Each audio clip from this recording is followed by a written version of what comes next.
The photograph that ran on the front pages of nearly every British newspaper on the morning of April 10, 2021, showed a woman sitting alone in a carved oak pew inside St. George's Chapel at Windsor Castle. She wore black.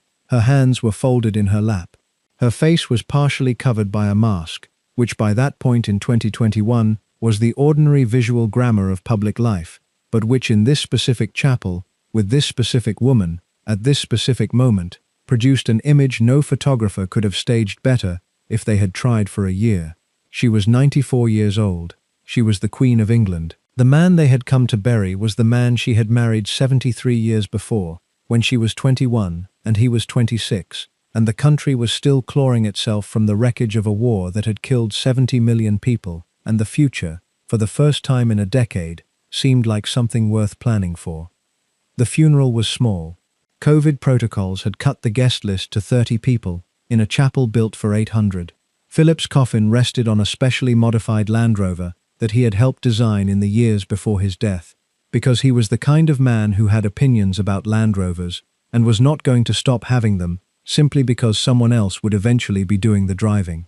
His naval cap and sword lay on top of the coffin, which was draped in his personal standard. Outside Windsor's walls, the streets were empty of the crowds that would normally press against the railings for a royal occasion. The country watched on screens, from kitchens and living rooms across 3 nations, doing what a nation does when the death of someone very old and very famous confirms something that has been true for a while, but that no one had fully accepted until this moment. That image of the Queen alone in her pew did something particular to public feeling. For more than 70 years, the institution she represented had been built on composure. Composure under pressure. Composure in grief. Composure when protocol demanded it, which was nearly always. She had been composed during the Blitz when she was a teenager. She had been composed when her father died at Sandringham, while she was watching animals circle a waterhole in Kenya. She had been composed through 3 of her 4 children's divorces, through the fire at Windsor Castle in 1992, through Diana Spencer's death on a road in Paris in August 1997. Across the full length of her public life, composure fit her the way a well-made coat fits. It never quite came off. In St. George's Chapel that morning, it still held. She sat still. Her hands didn't shift.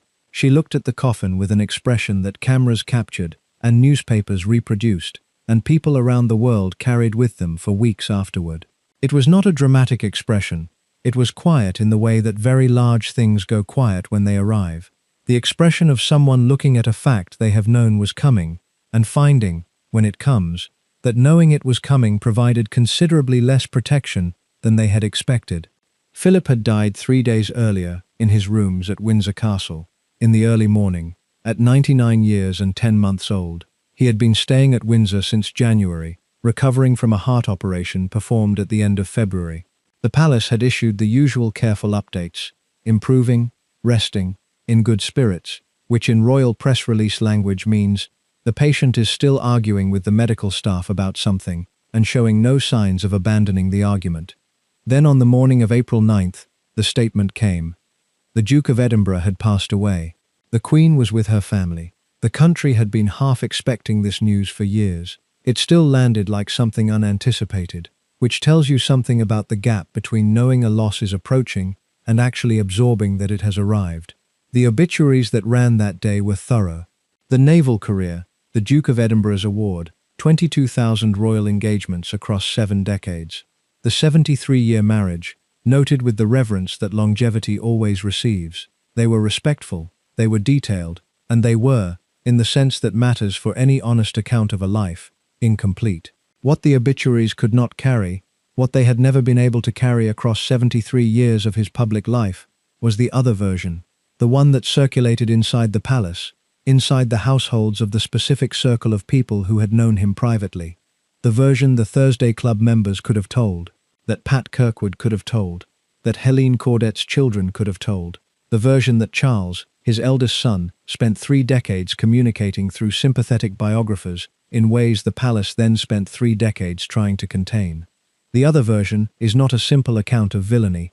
Philip was, by any honest reckoning, a man of real intelligence, genuine physical courage, and substantial contribution to British public life across his era. reducing him to a catalogue of private failures, misreads him in a different direction, but with equal commitment to oversimplification. The official version, though, was also a construction.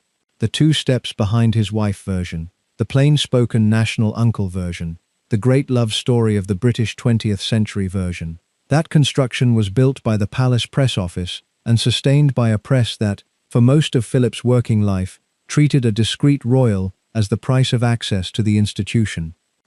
If you are finding this worthwhile, please hit the like button and subscribe to the channel. It helps us keep making programs like this one, and it takes 1 second. Drop a comment below telling us where in the world you're watching from. We read every one.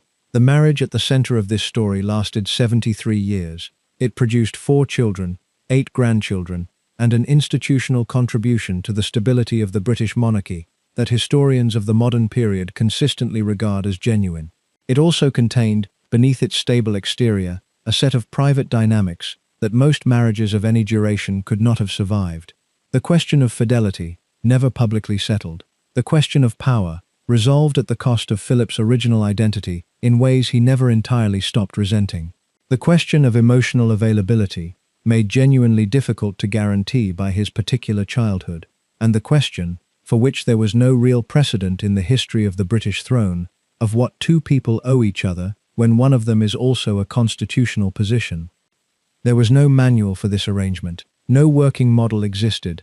Royal consorts had come before, but none had been required to hold the position in the age of mass media, televised ceremony, and a public that consumed the private lives of public figures with the appetite the 20th century had trained into it. Philip and Elizabeth had to work out between themselves, without adequate precedent, how to be married and how to be the monarchy at the same time. What they worked out was sometimes admirable, sometimes harmful to the people around them, and sometimes so entangled that the people observing from inside the palace walls couldn't say with any confidence which quality they were looking at. Philip arrived at the marriage carrying damage that his public image never adequately reflected. Not the tabloid version of damage, with its rumors and unconfirmed names. Something more foundational. He had been a child who was loved, and then functionally lost. His mother had been admitted to a psychiatric facility when he was 9 years old. His father had retreated to the south of France with a woman who was not his wife, and more or less remained there. His 4 sisters, whom he adored, had all married German princes and been absorbed into that country's life in ways that made them, when the Second World War began, people whose letters he could not safely receive. He was passed between relatives who were willing but could not substitute for what had been removed, and who gave him what they had: a good education, physical toughness, an understanding of the world's requirements, but not the foundational security, not the specific certainty of knowing that the people who were supposed to be present would be. That certainty is what a stable early childhood provides, when it does. Philip didn't get it. Around its absence he built a set of compensating structures that served him well in public life, and cost him, and the people closest to him, a significant price in private. He was self-contained to the point of opacity. He could be warm in bursts, toward children he met briefly and still remembered decades later, toward junior staff who did good work, toward the small number of people he chose to extend genuine trust. He could also produce a coldness that was not technically cruelty, but was, in its effect on whoever experienced it, very close to it. A withdrawal so complete that the people on its receiving end often couldn't say afterward whether they had been rejected or simply not seen. Elizabeth saw him. This is what the surviving accounts suggest happened at Dartmouth Naval College in July 1939. She was 13. He was 18. The King and Queen had brought their daughters along for a naval inspection, and the cadets were detailed to entertain the princesses. Philip was assigned to this duty, possibly because he was himself a prince, possibly because someone thought the royal children would find him good company. He showed Elizabeth and her sister Margaret around the college grounds. He ate considerable quantities of shrimp at lunch. He was tall, blonde, confident, and so unlike the men who filled Elizabeth's ordinary world that her governess Marion Crawford later wrote the 13-year-old couldn't stop watching him. He performed for the audience he had noticed watching him. He was 18 in July 1939, and 3 months later Britain would be at war. And that afternoon carries in retrospect the specific weight of something that was always going to matter. They began to write to each other. She wrote first, or close to it. The letters continued through the war years, through his service in the Mediterranean and then the Pacific. Her letters, by accounts of people who have read them, began formally and grew less so. His were brief and efficient, but consistent. He wrote back, "Through 6 years of a war that ended careers and marriages and lives in extraordinary numbers, the correspondence between a naval officer and a girl who would one day be his queen held together. When the war ended, it held. When her parents made them wait, it held.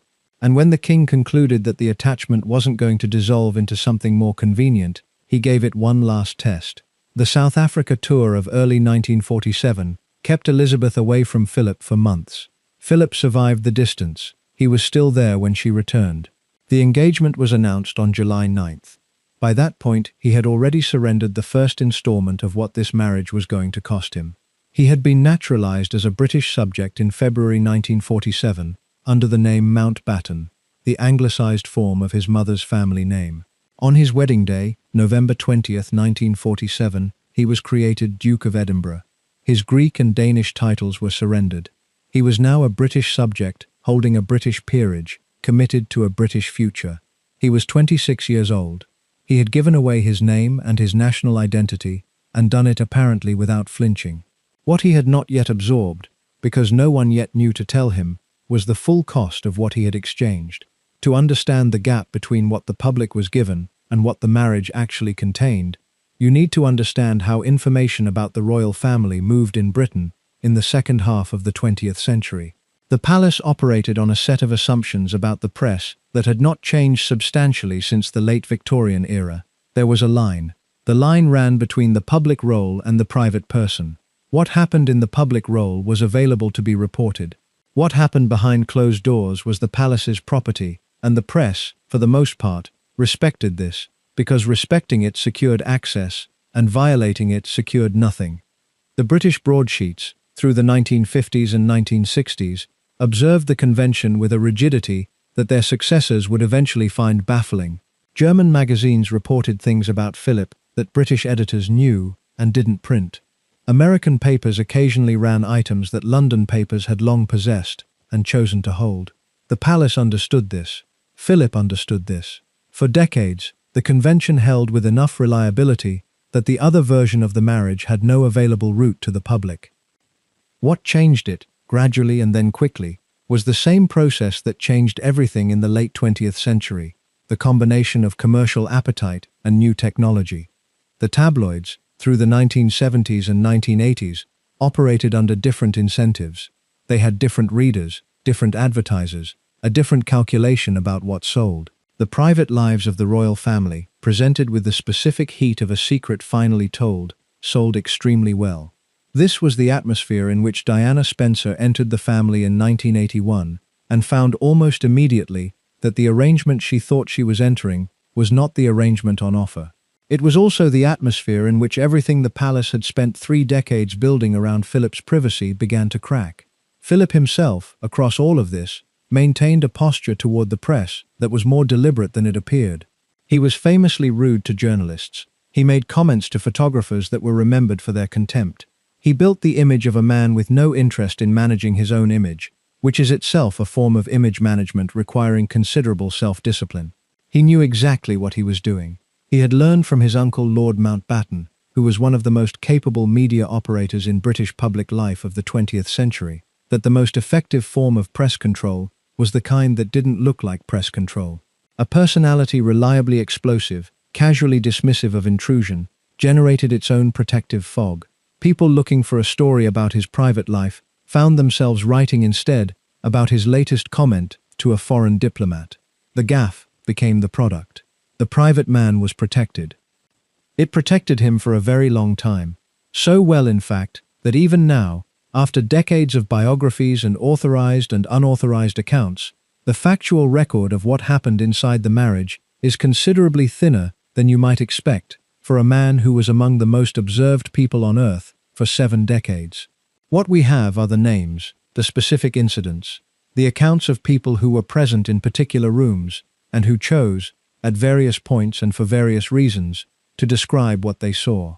What we have is the larger pattern of a marriage that, examined closely, was carrying things the public story was not designed to hold. What we have is the testimony of Charles and Anne, of various members of the palace household who eventually wrote their memoirs, of biographers who worked carefully to get close to the truth. What we have is enough to construct a picture that differs from the official one and is closer to accurate. In February 1957, a wire service item from the Baltimore Sun made its way to the editors of several British newspapers and was suppressed by all of them. The item claimed that Philip and the Queen had been living separately, that the marriage was in crisis, and that the long Commonwealth tour Philip had been conducting since October 1956 was not a diplomatic exercise, but the physical expression of an estrangement. Every British editor who saw it understood that running it without confirmation would produce consequences. The palace would not comment. The people who knew the truth were inside the palace, and inside the palace they stayed. What the British press did not suppress was the palace's response. On February 22, 1957, Buckingham Palace issued a formal denial. By the standards of 1957 royal press relations, this was an extraordinary act. The palace did not issue formal denials of gossip items in American newspapers. The palace issued statements about engagements and appointments and the health of senior royals. The very act of responding told every informed observer exactly what needed to be understood. The item had gotten close enough to something real that silence wasn't workable. On the same day, the Queen made Philip a Prince of the United Kingdom, a title he had not technically held since his marriage. This too was read as a statement, whether it was solidarity, reassurance, or the public assertion of a private reality more complicated than either. No one inside the palace was going to clarify. Philip came back from the tour. They were photographed together. They continued. And the other version of the marriage went back to where it had always lived, inside the circle of people who knew, inside the circle of people who suspected, and inside the considerably larger circle of people who had read between the lines of everything the palace released and filed it away for when the fuller picture eventually arrived. The biographers who have gotten closest to what the marriage actually contained fall broadly into two groups, depending largely on when they were writing. Those who wrote during Philip's lifetime, with varying degrees of palace cooperation, are informative about his public activities and careful about everything else, which is a function of access conditions rather than ignorance. Those who wrote later, when the people who had known Philip privately had reached the age at which their obligation to the institution was being outrun by their obligation to the record, produced accounts that are considerably more complete. Combined with the memoirs of household staff and the testimony of specific women who spoke after Philip's death, these later accounts allow a picture to be assembled that is meaningfully different from anything available before 2021. What that picture shows is a man who was brilliant, difficult, and genuinely loved by the woman he had chosen, in roughly that order of frequency depending on which room you were standing in and which decade you were observing. It shows a marriage under considerable strain for significant periods, surviving those periods not because the strains resolved, but because both parties had made a prior commitment to the institution that was stronger than any individual grievance. It shows a queen who was, in her private dealings with her husband, considerably more patient than her public image implied, and considerably more perceptive about his limitations than her public deference to his role suggested. And it shows Philip as someone who spent 73 years being grateful, in the inexpressive way of someone who cannot adequately voice gratitude, for the person who had chosen him, and had kept choosing him, across the full and difficult length of that choice. That is the marriage this program is going to examine, starting where it started, with the boy who would become the man who walked into Westminster Abbey in November 1947, and the very particular world that made him what he was. The decades between 1952 and 2021, that the public version of the marriage compressed into a single narrative of devotion and service, contained specific and identifiable episodes that the single narrative was not large enough to hold. They contained the Thursday Club years in the 1950s, when Philip was finding in the social world of post-war London what the palace could not give him. They contained the 1957 episode, and the Baltimore Sun item, and the unusual denial, and what all of that represented about the state of the marriage at its midpoint. They contained the Charles years and the Gordonstoun decision, and what the decision produced. They contained Diana, and the letters Philip wrote her, and the interviews that Charles and Diana gave that broke the compact of institutional silence that Philip had spent 70 years maintaining. They contained Penny Knatchbull and what her presence in his final decades communicated about the private arrangements of those years. None of this cancels the genuine thing at the center of the marriage, which was real. What it does is complicate it, which is what the truth generally does to stories that have been told too simply for too long. The people who wrote about the marriage in its immediate aftermath, the obituary writers, and the broadcast commentators, and the authors of the rushed commemorative volumes that appeared in the weeks following Philip's death, were working, mostly, from the version that had been maintained across 73 years of public management. That version was not false, exactly. It was accurate in its outline and selective in its content, which is a description that applies to most authorized versions of most famous lives, but which in Philip's case had a particular weight, because the gap between the outline and the content was specifically wide, and because the content that the outline omitted was not trivial. What the outline omitted was partly the women, but it was also, and in some ways more importantly, the account of what it actually cost to be Philip, which is a question the commemorative literature has always found difficult to address, because the answer to it requires acknowledging that the institution that Philip served with such evident commitment was also the institution that took the most specific and personal things he had and did not give them back. His name, his career, his authority, his national identity. These are not small things to give away, and the giving away of them produced, in a man of Philip's particular formation, effects that were specific and lasting, and that the people around him bore the cost of, in ways the official account was not designed to acknowledge. The full truth of the marriage, which this program has tried to assemble from the available evidence, is this. It was a 73-year commitment by two people who both understood, from the beginning, and with increasing clarity as the years passed, what the commitment was going to require. It required Elizabeth to accommodate a man whose character was going to make certain things consistently difficult. It required Philip to occupy a position that was going to frustrate him consistently. Both of them did what was required of them, and both of them did it with the specific commitment of people who have decided that the thing they are committed to is worth the requirement. The marriage was not a fairy tale. It was something considerably more durable than a fairy tale. It was a decision, renewed across 73 years, by two people who understood what they had decided and did not stop deciding it. The complication is not a verdict. It is what the evidence produces when you look at it honestly. A man who was brilliant and difficult, and genuinely loved by the person he married, and who produced damage in the lives of specific people around him, and who also produced real institutional good, and who was also contained by an institution that never adequately acknowledged what his containment within it cost. A woman who loved him with a completeness that very few of the people who observed their public life could quite believe was real, and who absorbed what his limitations cost, and who did both of these things not from passivity, but from the specific choice of someone who had assessed what she was getting, and decided it was worth getting. Together they produced a marriage of 73 years that was stranger and harder and more consequential and more human than the version the obituaries printed, and that is the marriage this program exists to describe. He was born on a dining table. The date was June 10, 1921, and the place was a white villa called Mon Repos on the eastern coast of Corfu, in the Ionian Sea. The bedrooms upstairs were considered unsuitable for the delivery, so the dining table served. The mother was Princess Alice of Battenberg, 36 years old, deaf from birth, a woman who communicated through lip reading and a version of sign language she had developed across a lifetime of compensating for what most people took for granted. The father was Prince Andrew of Greece and Denmark, handsome, charming, and intermittently useful in the way of men who have inherited charm as a substitute for sustained effort. Outside the villa, the sea was the color it turns in June in the Ionian, a blue so clear it seems lit from beneath. Inside, a prince was being born to a family that was, though none of its members would have admitted this, already in the process of coming apart.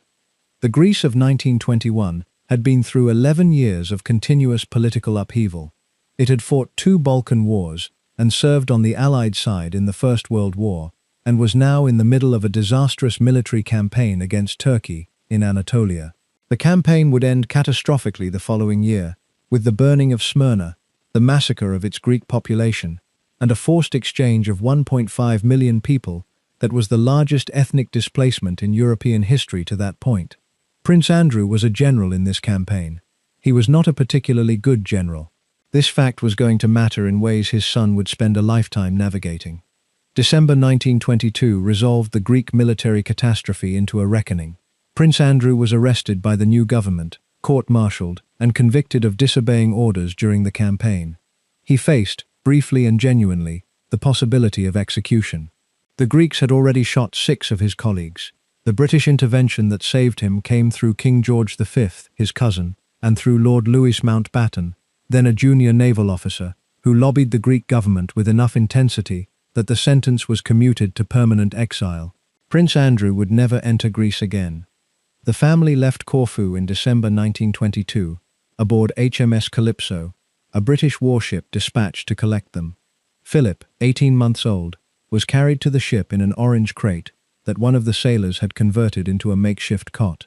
This detail has followed him through every biography, and it follows him because it contains, in miniature, the precise structure of his early life. Born a prince, carried to safety like freight, he would become familiar with the gap between the title and the practical reality. The family settled in Paris, in the suburb of Saint-Cloud, in a house provided by a relative who could afford it. This was the model of the Paris years. Relatives with money making temporary arrangements for relatives without it, while everyone maintained the fiction that the arrangements were permanent.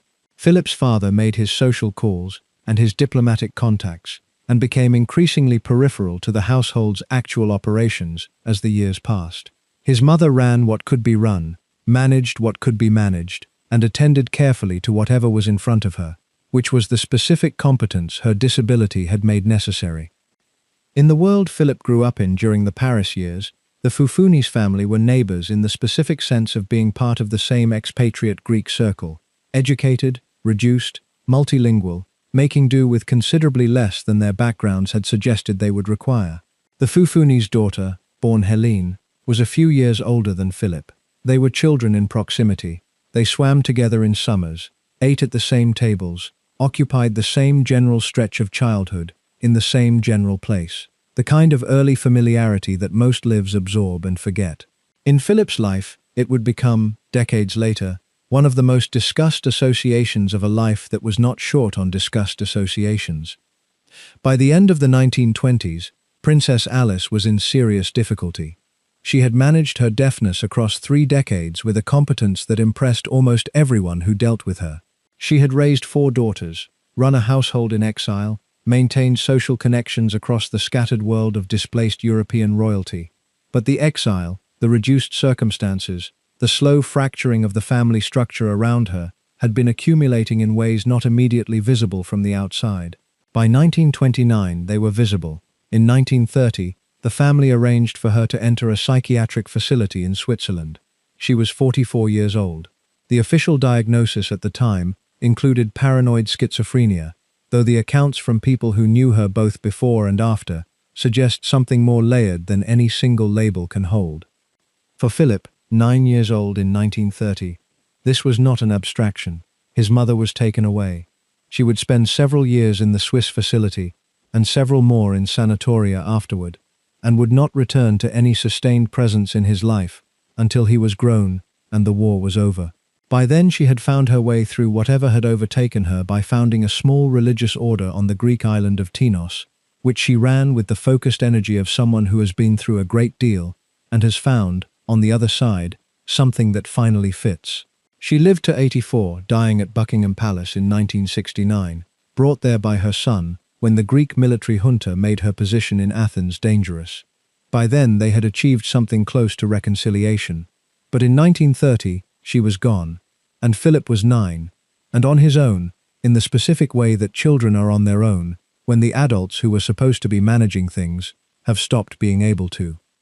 His father did not fill the gap. Prince Andrew was occupying his own version of it. By the early 1930s, he had moved to Monte Carlo with a French socialite named André de la Bigne, and more or less remained there. He and Philip exchanged occasional letters and met in person a handful of times. The basic facts of Philip's early adolescence were that his mother was institutionalized in Switzerland His father was on the French Riviera with another woman, and the boy was being passed between members of the extended Mountbatten family according to who had room and who was willing. His 4 sisters had married into German life through the late 1920s and early 1930s. Margarita married Gottfried of Hohenlohe-Langenburg in 1931. Theodora married Berthold, Margrave of Baden, also in 1931. Cecile married Georg Donatus, Grand Duke of Hesse. Sophie married Christopher, Prince of Hesse, in 1930. These were respectable matches by the standards of European royalty's marriage market. They were also, from 1933 onward, marriages inside a Germany under National Socialist government. And the complications this produced were of varying severity for each sister and varying effect on Philip, depending on which year of the 1930s you were observing. The primary adult who arranged Philip's life through the middle 1930s was his uncle George, Marquis of Milford Haven, the elder brother of Lord Louis Mountbatten. George arranged Philip's schooling, provided housing at Linden Manor in Berkshire when needed, and functioned as the closest thing to a steady parental presence that Philip's circumstances had left him with. In 1933, George sent Philip to Salem School in Germany, the boarding school run by Kurt Hahn, the educational reformer who had helped establish it. Philip spent less than a year at Salem. By 1933, the political atmosphere in Germany made the presence of a young prince with British connections in a German institution an increasingly problematic arrangement, which in 1933 requires no particular elaboration. George removed him and, in 1934, enrolled Philip at Gordonstoun in Scotland, the school Hahn had founded after leaving Germany. Philip was 13 when he arrived. At Gordonstoun, something happened that his early biography had not made predictable. He thrived.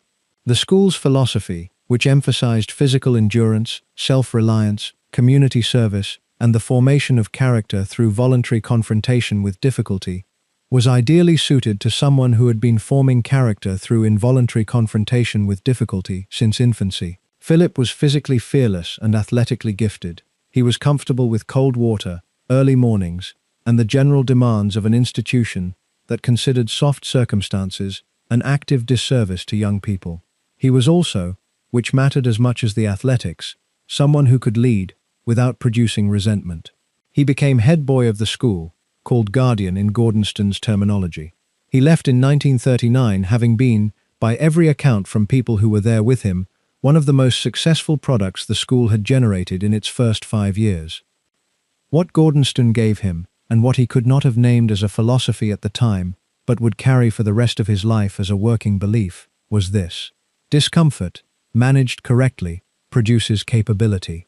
Hardship survived, produces self-knowledge. The absence of artificial softness is not cruelty, but is, in fact, the most useful gift available. He had lived this. He had arrived at Gordonstoun parentless and displaced, with a childhood behind him that had broken harder people, and had left it as someone of genuine standing, genuine physical capability, and real capacity for leadership. The belief worked for him. He would spend a portion of the rest of his life applying it to people for whom it did not work in the same way, most consequentially to his eldest son, with consequences that would take decades to fully manifest. The November of 1937 interrupted whatever ordinary trajectory his adolescence might otherwise have taken. His sister Cecile, her husband Georg Donatus, their 2 young children, and Georg's mother, all boarded a commercial aircraft at Frankfurt on November 16th, bound for London, where Georg's brother was getting married. The plane flew into fog over Belgium, attempted to land near Ostend, and struck a factory chimney. Everyone aboard died. Philip was 16. He attended the funeral in Darmstadt, which was also attended by his 3 surviving sisters and their husbands, some of whom were present in uniforms that carried a significance a 16-year-old in 1937 Germany could not have misread. He came back from Germany with less family than he had left with.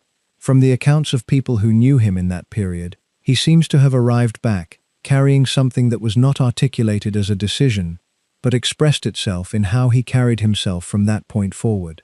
He was not going to be destroyed by what his life had done to him. He had been parentless, nationless, in transit across Europe since infancy, and he was still standing, and he was going to build himself into someone that circumstances could not dissolve. December 1938 took his uncle George.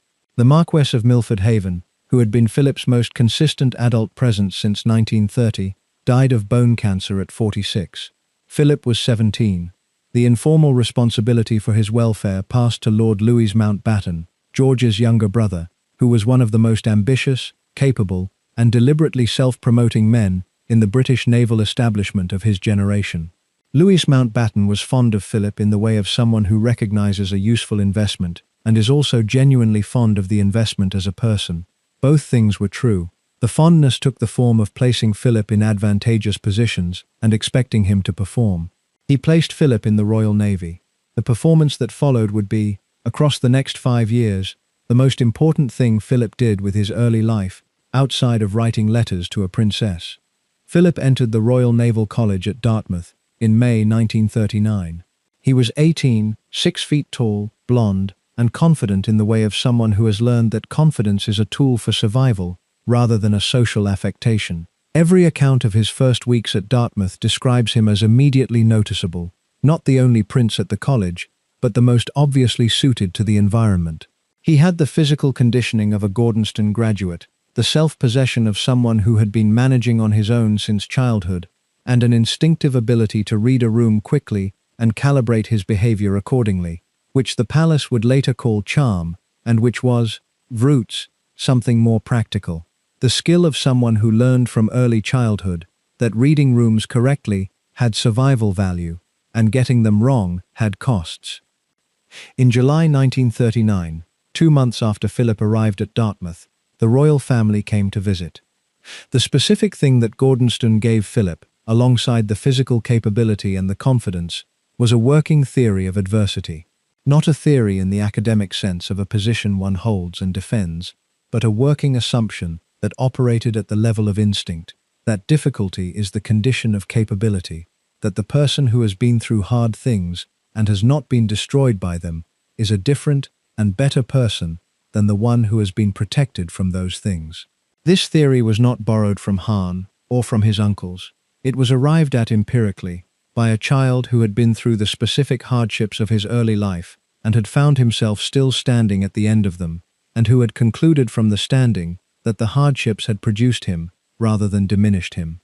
This was not entirely wrong.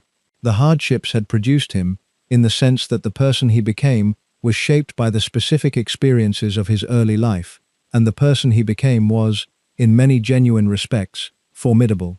The error in the theory, which his later family history would make visible, was in the assumption that what had produced him would produce other people by the same mechanism. The mechanism was not universal. Different childhoods create different people with different requirements, and the specific hardships that had built Philip's capability would, applied to different children in different circumstances, produce different outcomes.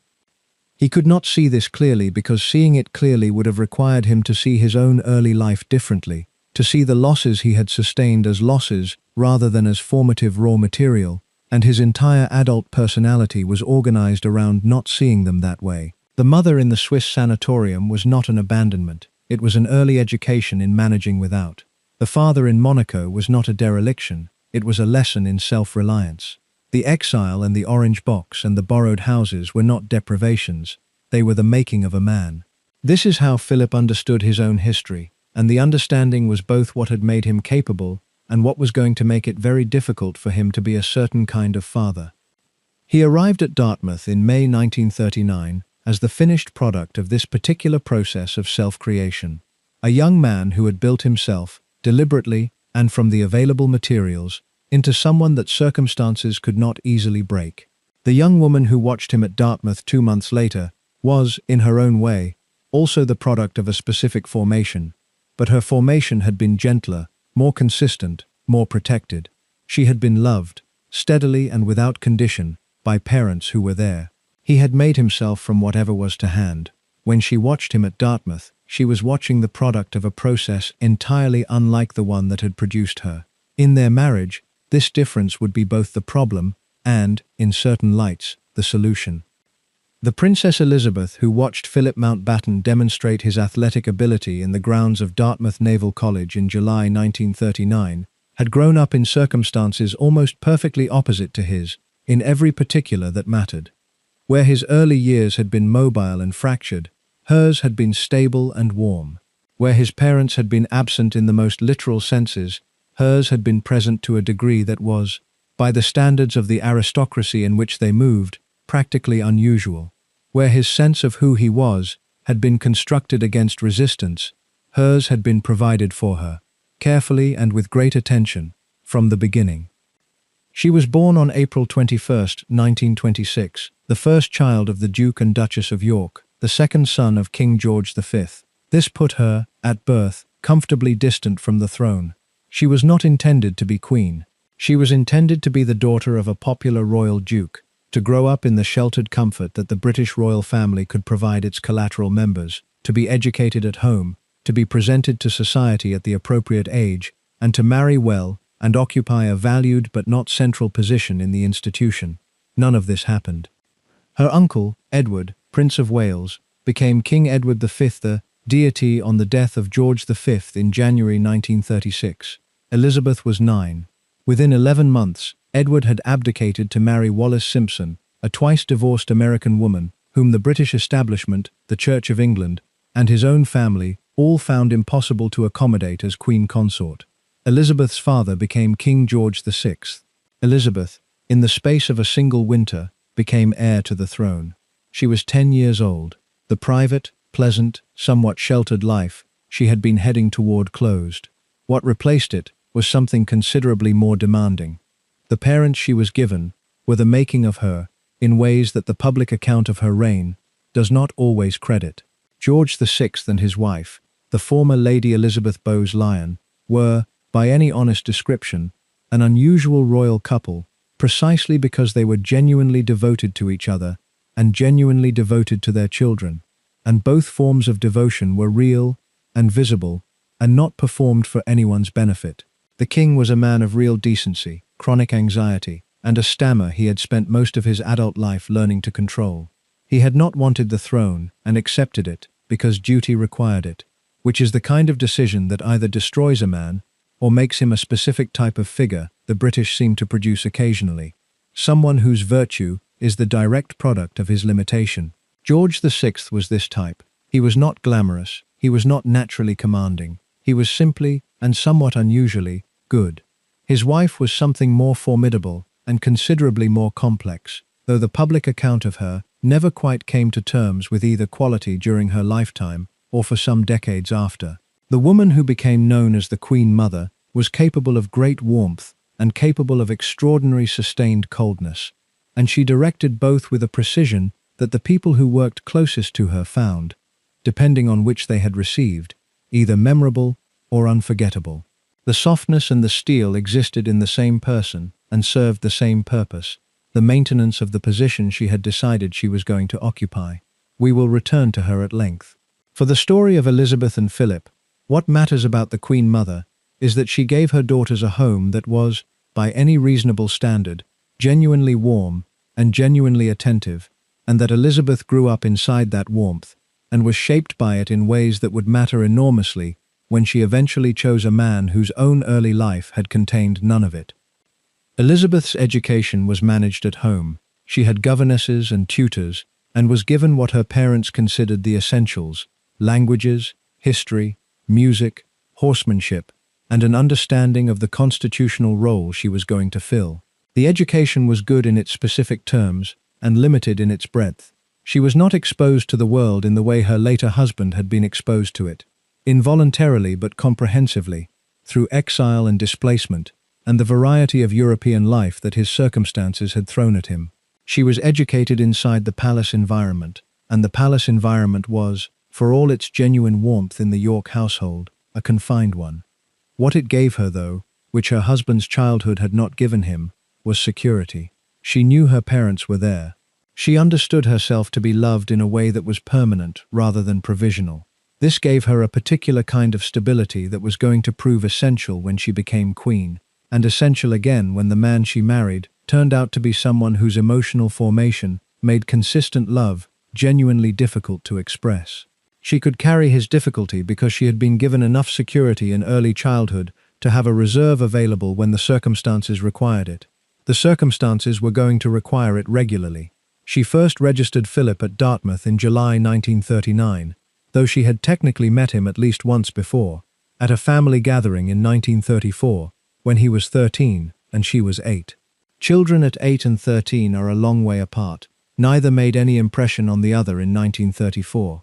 At Dartmouth in 1939, things were different. She was 13, but she was a 13-year-old who had been thinking about her future in adult terms for 3 years, since the abdication had made clear what that future was. He was 18 in the way that 18-year-olds are when they have been largely self-reliant since childhood, with a specific energy that is different from the performed confidence of someone who has been protected. He showed her around the college. His governess Marion Crawford, who later wrote a memoir that the palace never quite forgave her for, described the afternoon in detail. Philip charmed them both, in Crawford's account, which is to say he did what he had learned to do.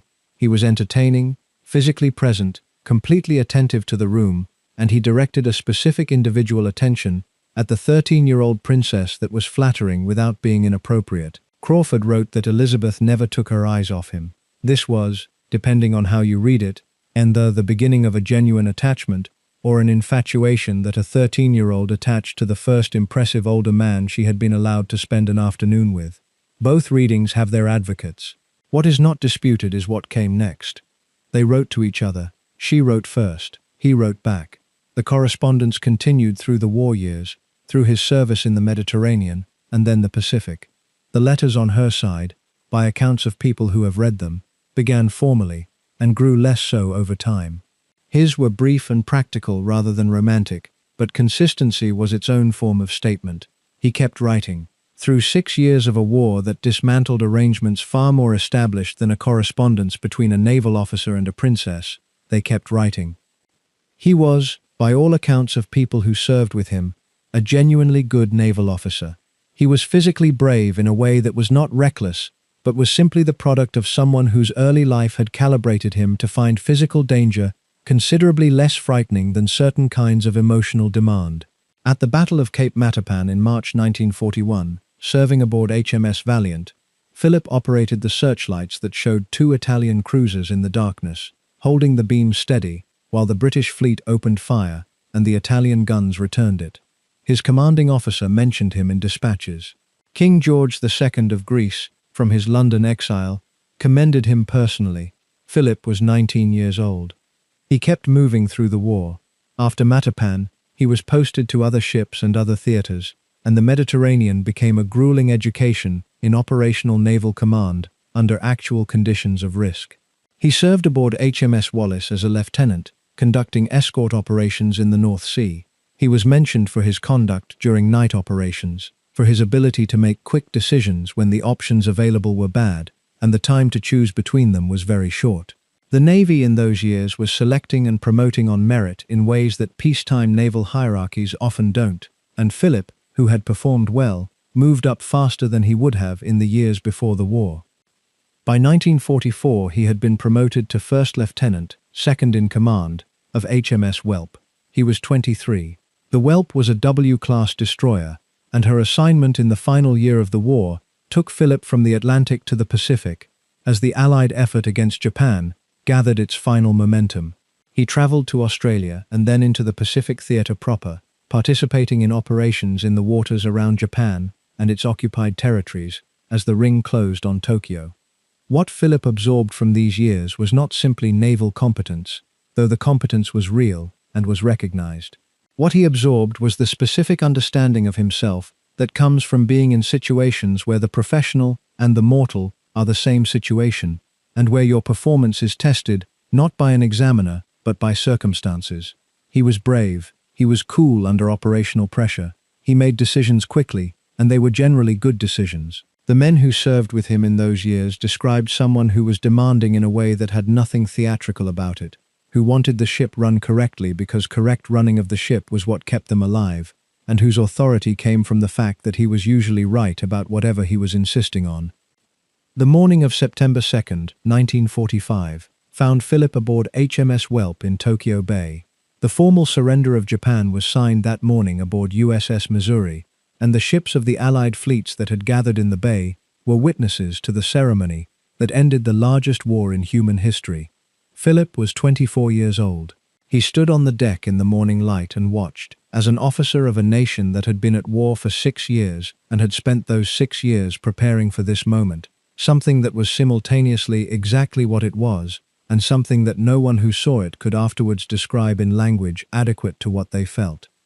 He was one of the few people among the guests at his own wedding 2 years later who had been a witness to that morning in Tokyo Bay. He had been present at the beginning and the ending of the largest conflict in human memory. He had served in it, been tested by it, and had not been broken by it, which was the thing that mattered most to him, because being broken by things was, in his accounting, the one outcome that was not available. He brought all of this to November 20th, 1947, along with the name he had borrowed, and the titles he had given away, and the career he was about to lose, and the princess he had been writing to since she was 13 years old, and who was waiting at the end of the aisle, in Westminster Abbey, in a dress covered with seed pearls. He served on ship after ship through the Mediterranean and then the Pacific, ending the war aboard HMS Whelp, which was present in Tokyo Bay on September 2nd, 1945, when the Japanese surrender was formally signed.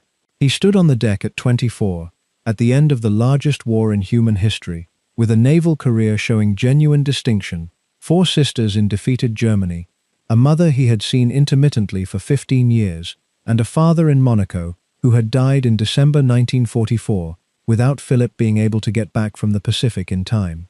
He also had, in England, a young princess who had been writing to him since she was 13. The letters and the occasional visits during his leave periods had produced something between them that the people around Elizabeth could see, and that her parents were beginning to evaluate with the seriousness the situation required.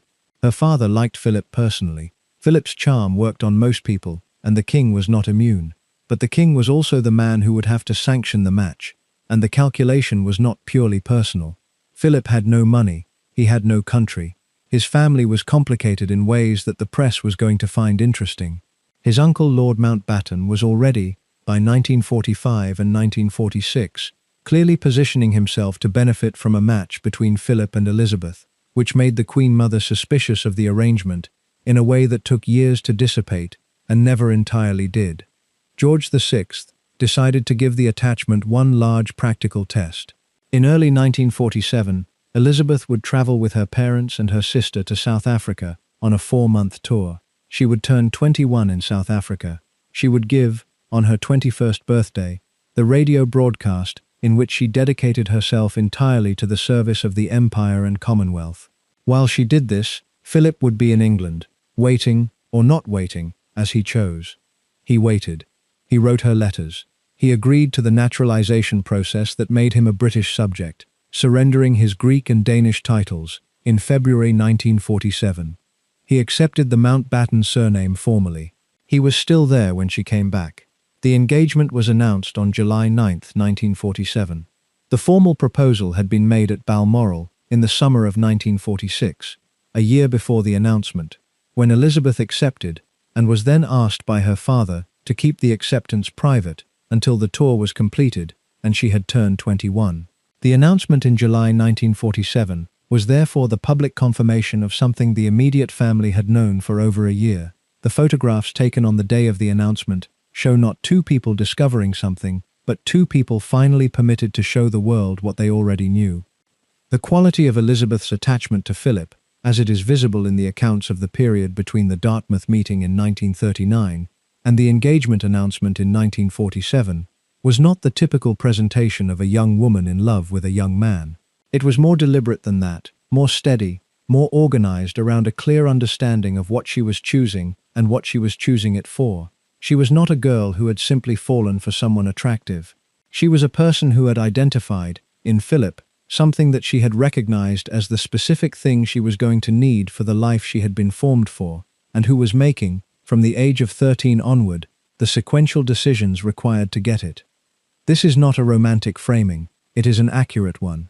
Elizabeth had understood since the abdication in 1936 that her life was going to be organized around a role that would require from the person she married a specific set of qualities that were not common and were not easy to find. The person would need to be capable of operating independently at the highest levels of public life.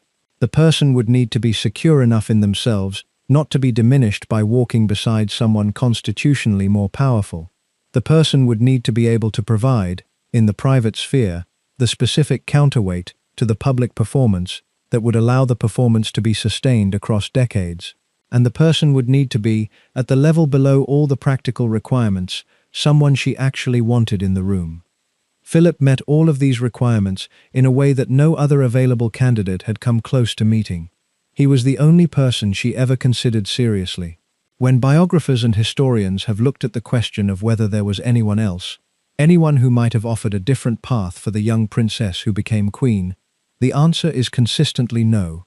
Not because the range of available candidates was limited, which it wasn't, but because the specific requirements she had formulated, consciously or not, admitted only one person who came close to meeting them.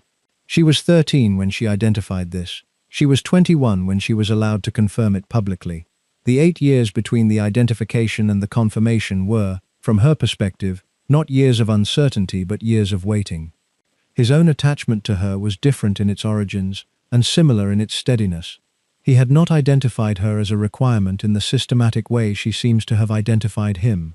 He had simply been drawn to her, and had kept being drawn to her, and had found that the drawing survived years of separation and correspondence, and her parents' tests of his seriousness, and had concluded from the surviving that it was the real thing, rather than the kind of passing attachment that 6 years of war and the company of various other women might have been expected to displace.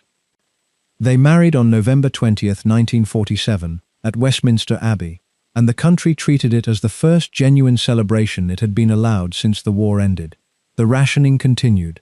The rebuilding continued. The slow process of accounting for what the years between 1939 and 1945 had cost in lives and money, and the particular exhaustion of sustained collective effort continued. The wedding offered a day off from all of it. The streets outside Westminster Abbey were packed.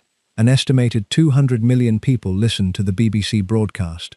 The wedding dress, designed by Norman Hartnell and embroidered with 10,000 seed pearls applied by Hartnell's team of seamstresses across 7 weeks, was partly made with silk, purchased using clothing ration coupons donated by women from across the country, which gave the national contribution to a national occasion the kind of resonance that requires no management to land. Philip, arriving at the Abbey as Lieutenant Philip Mountbatten, Duke of Edinburgh, Royal Navy, looked the part without visible effort. He had been performing for audiences since childhood and had spent the past year being photographed everywhere he appeared, so the specific size and formality of Westminster Abbey was a room he had had time to prepare for. He carried the ceremony as naturally as someone carries something they have been practicing without knowing they were practicing. For the first 2 years of the marriage, Philip still had his naval career. This period, between the wedding in November 1947 and King George VI's death in February 1952, was, by most accounts including those of both principals in the years when they were willing to speak about it, the period of the marriage both of them looked back on with the clearest and least qualified affection. Philip was still a working naval officer on a career trajectory that was going somewhere. Elizabeth was a princess rather than a queen. Their household was large enough to be comfortable and had not yet been transformed into an institution. They had 2 children, Charles, born in November 1948, and Anne, born in August 1950. They were, by the standards available to people in their position, young. In 1949, Philip was given his first significant sea command, as first lieutenant and second in command of a destroyer, HMS Chequers. In 1950, he was given command of his own frigate, HMS Magpie, in the Mediterranean Fleet. He was 29. By every account of the officers who served under him, he was good at it. He ran a demanding ship in the specific sense of someone who had absorbed at Gordonstoun the belief that high standards and genuine care for the people under your authority were not contradictory qualities. His crew performed well. He pushed them. They responded to the pushing in the way that people respond when the person pushing them is also clearly invested in their success, rather than simply their performance. Elizabeth joined him in Malta during these years. She flew out, without a ladies-in-waiting complement, without the usual apparatus of royal travel, and lived for extended periods as something close to a naval officer's wife. She went to dances. She drove herself in a car, which was not something she would do again in any regular sense for the next 70 years. The accounts from people who were in Malta during this period describe a couple who were genuinely relaxed with each other, who moved through a social world where she was not the organizing center of every occasion, and who were, in the rare and specific sense of two people who would spend most of their working lives surrounded by people wanting things from them, able occasionally to be simply there.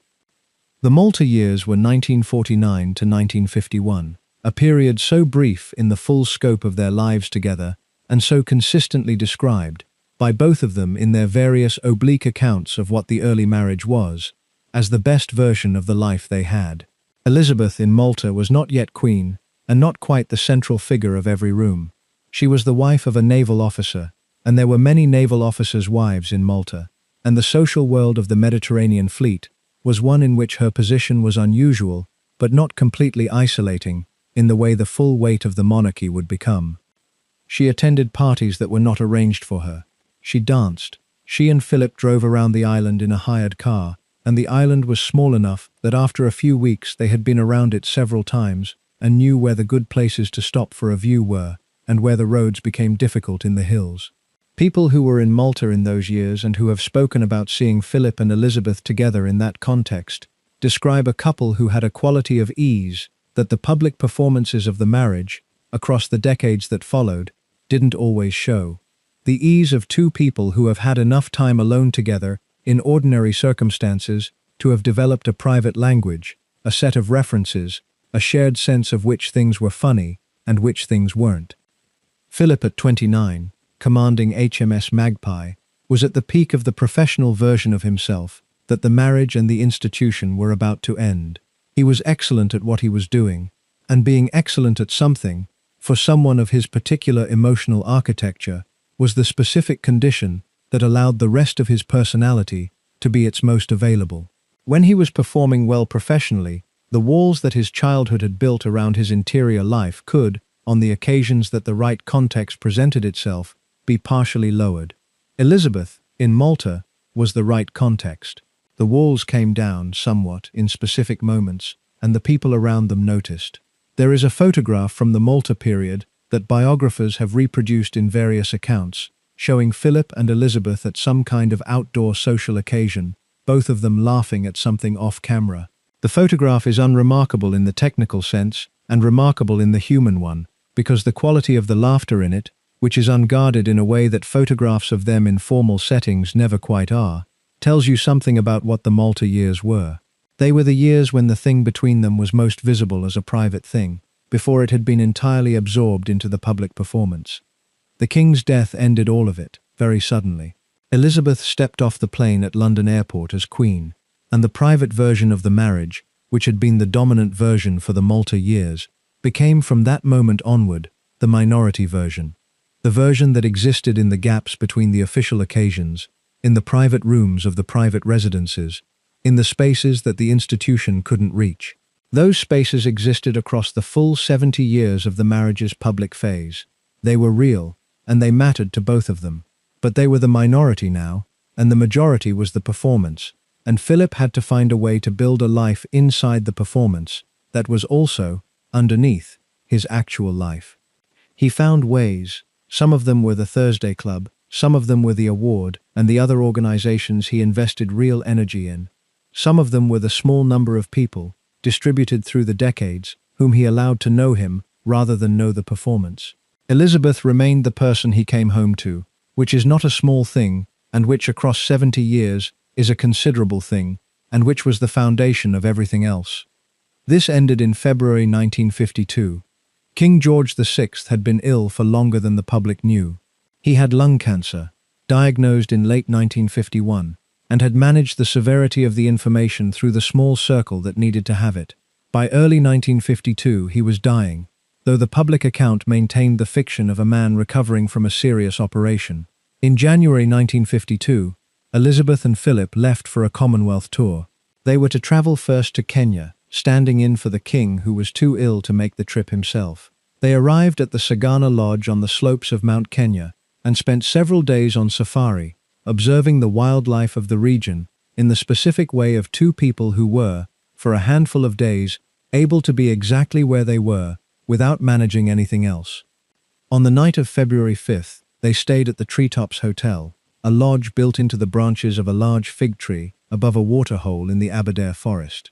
They watched animals come to the water in the darkness: elephants, rhino, baboon, moving through the clearing below them with the complete indifference to observation that wildlife maintains when it has not learned to fear cameras. While they watched, back in England, at Sandringham in Norfolk, King George VI died in his sleep. He was 56 years old. He died sometime between midnight and 7:30 in the morning of February 6th. The news reached Kenya hours after his death, carried through the chain of communication that connected the small lodge in the Aberdare forest to the palace in London. Philip was the one who told her. He took her aside at Sagana Lodge when the news had been confirmed and told her that her father was dead and that she was now queen. By every account that has touched on this moment, it was brief, it was private, it was the most consequential single minute of either of their lives, and neither of them ever described it in any detail. What is known is that Elizabeth sat very still for a long time after Philip came back to her. What is known is that Philip, when he re-emerged to where his equerry Michael Parker was waiting, looked, in Parker's word, destroyed. He stood at the window, looking out over the Kenyan countryside, and Parker, who knew Philip well enough to read his silences, said nothing. They flew back immediately. She stepped off the plane at London Airport in black, already queen at 25. She was met by the official cars, the officials, the Prime Minister, the waiting machinery of a constitutional transition that had begun while she was still in the air. Philip walked slightly behind her. He would walk slightly behind her for the next 70 years, and it began, publicly, at that moment on the tarmac at London Airport in February 1952. What it cost him to walk behind her was something he could articulate only obliquely and only rarely, in the private contexts where oblique was as far as he could go. He had given up his naval career. He was 30 years old, on track for an admiralship in a service he had entered at 18, and in which he had proven his capability under conditions that were not simulated, and he had to stop. He was told that the machinery of the monarchy required him available in London. The ship was gone, the career was gone, the professional identity he had built across 15 years of deliberate effort was gone. He reportedly said, on various occasions across the years that followed, that losing his naval career was the greatest sacrifice of his life. This is a statement that carries different weight depending on which reader encounters it. But what it contained for Philip was specific. The career had been his. Not the institutions, not the families, not the Queen's, his. And now it was one more item he had given away in exchange for a position that gave him access to everything and authority over nothing. He could not have articulated easily, and almost certainly would not have tried to, what it felt like to be a man of his particular formation and to find himself constitutionally required to spend the rest of his working life one step behind a woman. He had chosen the woman. He had waited for her, written to her, surrendered his titles for her. What he found on the other side of the waiting was that the woman's constitutional position made his own position something that had no adequate name in the language available. He was the most prominent man in Britain. He held no office. He sat at the head of no table. He attended meetings as an observer and not a participant. He was the Queen's consort, and the phrase, which sounds like a category, was in practice a daily experience of a very specific kind of subordination that his particular pride and particular history made very difficult to absorb. Philip had entered the marriage as Philip Mountbatten. He had surrendered his Greek and Danish titles at the altar, been given the dukedom of Edinburgh, and assumed that his children would carry the name he had assumed, Mountbatten. The name his uncle Lord Louis had anglicised from Battenberg during the First World War, when German surnames were politically impossible at the British court. The name Philip had adopted on naturalisation in 1947, the name that connected him, by the thin thread of nomenclature, to a family history that the marriage had otherwise required him to set aside. In April 1952, 2 months after Elizabeth became queen, the Privy Council met and decreed that the royal house would continue to be known as the House of Windsor. This was the name George V had adopted in 1917, also in response to the political problem of German surnames during a war with Germany. From Philip's perspective in 1952, the decree meant something specific. His children would not carry his name. They would be Windsors. He would be the only member of his household who was not. The forces behind this decision were identifiable and had names. The Queen Mother, now Dowager Queen, had specifically constructed her public identity around the Windsor designation across 16 years of queenship and was not inclined to see it replaced by anything Mountbatten.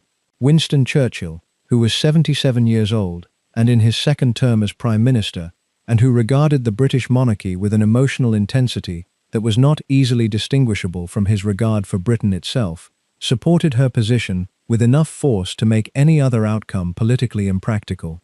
Between the two of them, the matter was settled before Philip had been given a realistic opportunity to argue it. Philip was furious. The specific quality of his fury in 1952 can be assessed from the things he said about it in the years afterward, when he was willing to mention it at all. He reportedly said to a friend that he was the only man in the country not allowed to give his name to his own children. He said it without apparent irony, which was itself a kind of irony, given how many men in the country at that point had lost considerably more than their children's surnames. But the resentment was real, and was not simply about nomenclature. It was about the thing that nomenclature marked: his position in his own household, his relationship to the institution he had married into, the persistent unanswered question of whether there was any part of his identity that remained his rather than hers. There was an additional complication that made the situation more charged than the name itself explains. Lord Louis Mountbatten, Philip's uncle and patron, had been making public comments in the years immediately following the marriage about the dynasty of Mountbatten and the historical significance of the name's attachment to the throne. These comments were not subtle. They were noticed by people who noticed things like this, which included the Queen Mother and Churchill, and they fueled the suspicion that Lord Mountbatten had ambitions about the Mountbatten name's place in history that were not entirely separate from his ambitions about his own place in history. This suspicion, whether or not it was fully warranted, attached itself to Philip's position in a way that made his case for the name harder to make on its merits. The resolution came slowly and partially. In 1960, after Churchill had left government and the Queen Mother's influence had modulated to a slightly different register, the Queen issued a declaration that those of her descendants who were not styled Royal Highness would use the surname Mountbatten Windsor. It was a compromise. It was less than what Philip had wanted, and considerably more than he had been given in 1952. He accepted it with the specific grace of someone who has learned, through practice, that acceptance and satisfaction are different things that need not arrive together. What the name dispute showed, and what it continued to show through the decades that followed, was the foundational structural problem of Philip's position. He had been asked to join an institution and commit himself to it fully, to surrender his career and his name, and his national identity, and his professional independence in its service, and the institution had no mechanism for acknowledging what that commitment cost. The institution received. Philip gave.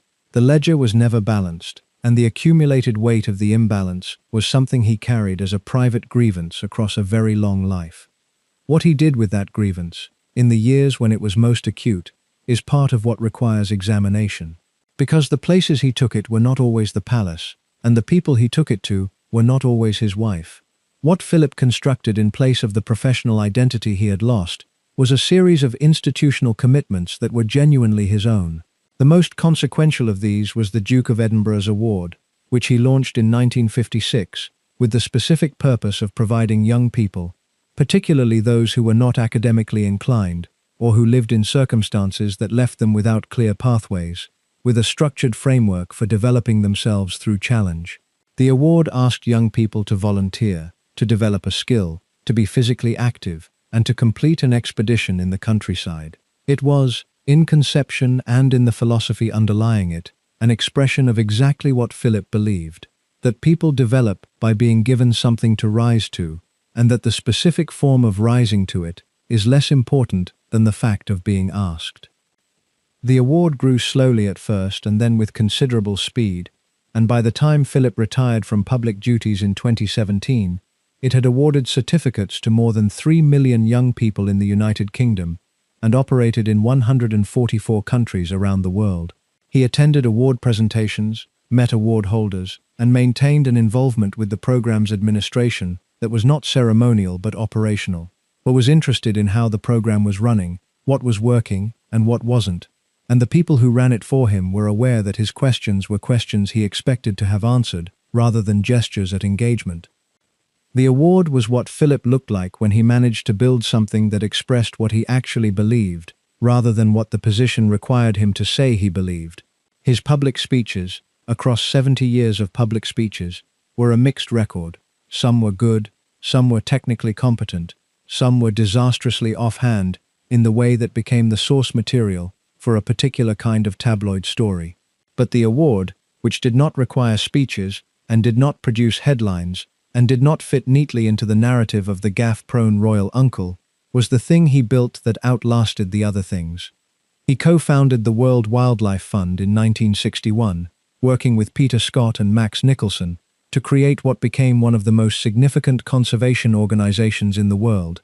This was not a ceremonial involvement. Philip served as the organization's president from 1981 to 1996, and engaged with its actual work, rather than simply lending his name to its fundraising. He was, in the field of conservation, a person who had thought carefully about the questions and had arrived at positions that were, in some cases, ahead of the public discourse of his time. He gave speeches about deforestation and species loss and the human impact on natural systems in the 1960s and 1970s that were considered slightly eccentric at the time and would now be recognized as early articulations of concerns that the world has since absorbed as mainstream. He was genuinely curious about the natural world, in the specific way of someone who has spent a lifetime close to it, rather than someone who is performing environmental interest for a particular audience. He watched birds. He was interested in the specific mechanics of bodies, in what happened when a population of predators was removed from a landscape, in the mathematics of species loss. He read the scientific literature on these subjects and argued about it with the scientists he met in the course of the positions he held, and the scientists who met him for the first time with low expectations regularly reported finding someone who knew more about the relevant science than they had anticipated. None of this was glamorous, in the sense that Philip's public image, with its gaffes and its plain speaking and its reliably quotable opinions about the shortcomings of the present moment, was glamorous. It was the kind of work that accumulates over decades and produces results that take decades to assess, and it was, by the judgment of the people who worked alongside him in these institutions, the work of someone who was genuinely trying to do something with the position he had, rather than simply occupying it. We are at the midpoint of this story.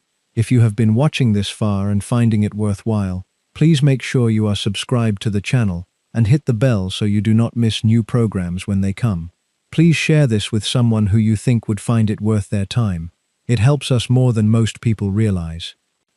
In the early 1950s, in the years when the questions of Philip's name and role and position were at their most raw, there was a restaurant in Old Compton Street in Soho called Wheeler's. It served fish. It was not expensive, which was not accidental. The people who gathered there on Thursday afternoons were not gathering for the food. They were gathering because Wheeler's was where Baron Sterling Henry Nahum, known simply as Baron, held what he called his Thursday Club, and because the Thursday Club was one of the very few places in London where a member of the royal family could spend an afternoon among interesting people without the afternoon appearing in the newspapers the following morning. Baron was Philip's personal photographer. He was of Greek-Jewish extraction, charming, well-connected across the overlapping worlds of entertainment, journalism, and the social life of post-war London, and constitutionally unable to resist the combination of interesting people in a confined space. He had known Philip since the late 1940s and had become, by the early 1950s, something between a social secretary and a professional companion. What he could offer the Duke of Edinburgh was not photography, but access. Access to an alternative London, a world of people who were clever and amusing and interested in everything, and who were, in the most important possible sense, not the court. The membership of the Thursday Club was not secret exactly, but it was not widely discussed. Among the regulars were Arthur Christensen, the editor of the Daily Express, who ran Britain's best-selling newspaper, with the specific energy of someone who had decided excellence was a reasonable daily expectation. Larry Adler, the American harmonica virtuoso, who had been blacklisted during the McCarthy period in the United States, and had moved to London, where he built a second career and a social network that overlapped extensively with the artistic and journalistic classes. David Langdon, the cartoonist. Peter Ustinov, then at the beginning of the public career that would make him one of the most recognizable performers in Britain.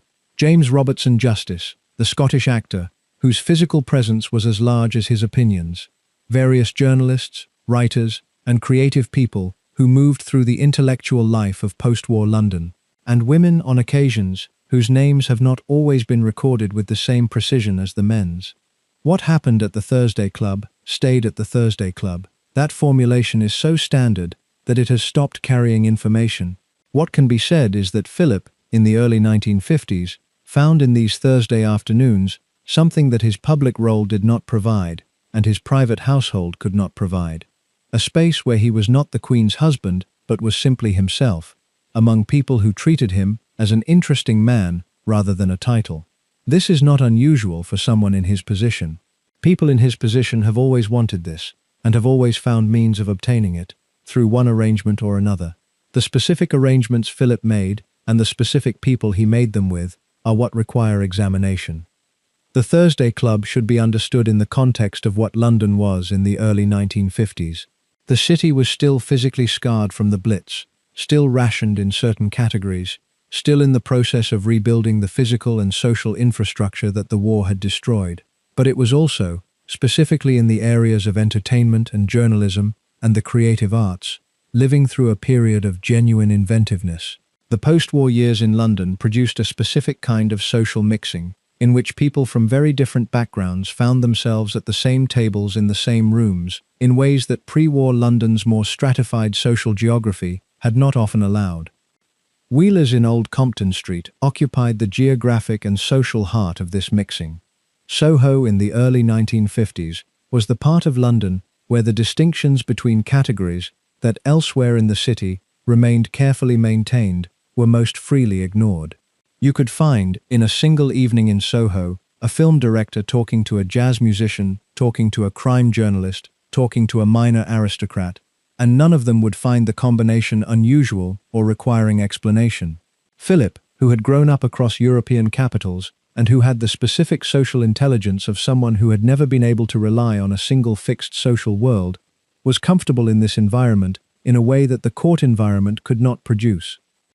Barron, who arranged the gatherings, was also the person who photographed Philip and Elizabeth during the early years of the marriage, and who had a professional relationship with Philip that gave him a degree of access that was unusual for someone outside the formal household. He was charming and socially talented and understood, in the way of someone who has built his entire career on the ability to put interesting people in the same room, how to create the conditions under which people became more themselves than they would be in the arrangements their official lives provided.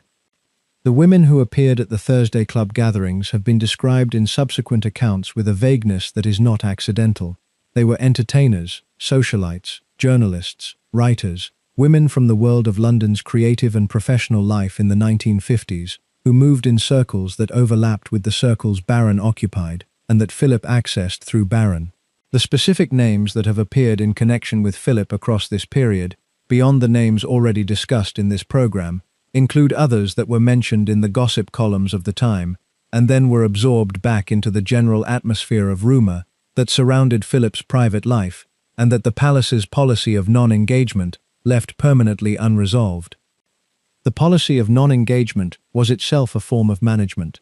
The palace did not respond to gossip items about Philip's private life because responding to them would require either confirming or denying, and both of those options had costs that silence did not. Confirming would end careers. Denying would require a specificity that the facts might not support. Silence, maintained consistently, allowed the fog to persist, and the fog was, from the palace's perspective, considerably preferable to clarity. The women whose names appeared in the fog paid a price for the fog's maintenance that the palace never acknowledged and that Philip himself, characteristically, never addressed. The broader social context of this period also included the Profumo affair of 1963, in which the Secretary of State for War, John Profumo, was found to have been sharing a mistress, Christine Keeler, with a Soviet naval attaché, and the resulting scandal brought down Harold Macmillan's government and produced one of the most thorough public examinations of the private sexual arrangements of Britain's establishment that the country had seen in the modern era. Philip was not implicated in the Profumo affair, but the affair's context, the world of the early 1960s in which the social arrangements of the establishment's private life were being exposed with a specificity that shocked a public that had been receiving a considerably more sanitized account of how things worked, is the context in which the Thursday Club and its membership need to be understood. The Thursday Club operated in the years before the Profumo affair, demonstrated that the compartmentalization the establishment maintained between its public face and its private life was, at a certain level of exposure, not maintainable. Philip understood this, and had understood it from early in the decade, which is partly why the Thursday Club gatherings became less regular as the 1950s ended and the 1960s began. The Thursday Club years, and the women who have been associated with Philip's private life during that period, need to be understood alongside what was happening in the public record at the same time. In the mid-1950s, Philip was doing two things simultaneously. He was conducting himself privately, in ways that may or may not have exceeded the bounds of the marriage, and he was, in the public sphere, becoming the specific kind of royal figure that he would remain for the next 6 decades. He was giving speeches about British industry. He was founding the Duke of Edinburgh's award. He was attending the events and carrying out the duties that the position required. He was, in the language the palace used, supporting the Queen. The public Philip and the private Philip were not, in the 1950s, the same person, which is not unusual for a public figure, but was, in Philip's case, a gap of specific and identifiable dimensions. The public Philip was reliable, committed, occasionally explosive, but within tolerable parameters. The private Philip was a man who had been asked to give away the things that constituted his identity, and had given them away, and had found himself, in their absence, requiring something to fill the space. The Thursday Club was part of what filled it. The award was part of what filled it. The women, insofar as the women were part of the picture, were part of what filled it too. The specific weight of each of these in the full accounting is what the available evidence does not allow a final judgment on. The name that attached itself to Philip most persistently in the Thursday Club period was Pat Kirkwood. Kirkwood was a stage entertainer, a musical theatre star of the 1940s, whose career was at its height in 1948. She was glamorous and professionally accomplished, and she moved in the overlapping circles of London entertainment and press life that Barron inhabited and that Philip accessed through Barron. In 1948, Kirkwood and Philip both attended a dinner at Barron's flat in London after a show she had performed in. Other people were present. The dinner lasted late. What happened at the dinner, by any verifiable account, was a dinner. But the dinner was discussed, in the specific way that evenings involving a member of the royal family and an attractive stage performer get discussed in certain circles, and the gossip that attached itself to Kirkwood's name as a result of a single evening followed her for the rest of her life. What makes the Kirkwood situation significant for understanding Philip is not what is alleged but what is documented. What is documented is that Kirkwood spent decades attempting to clear her name.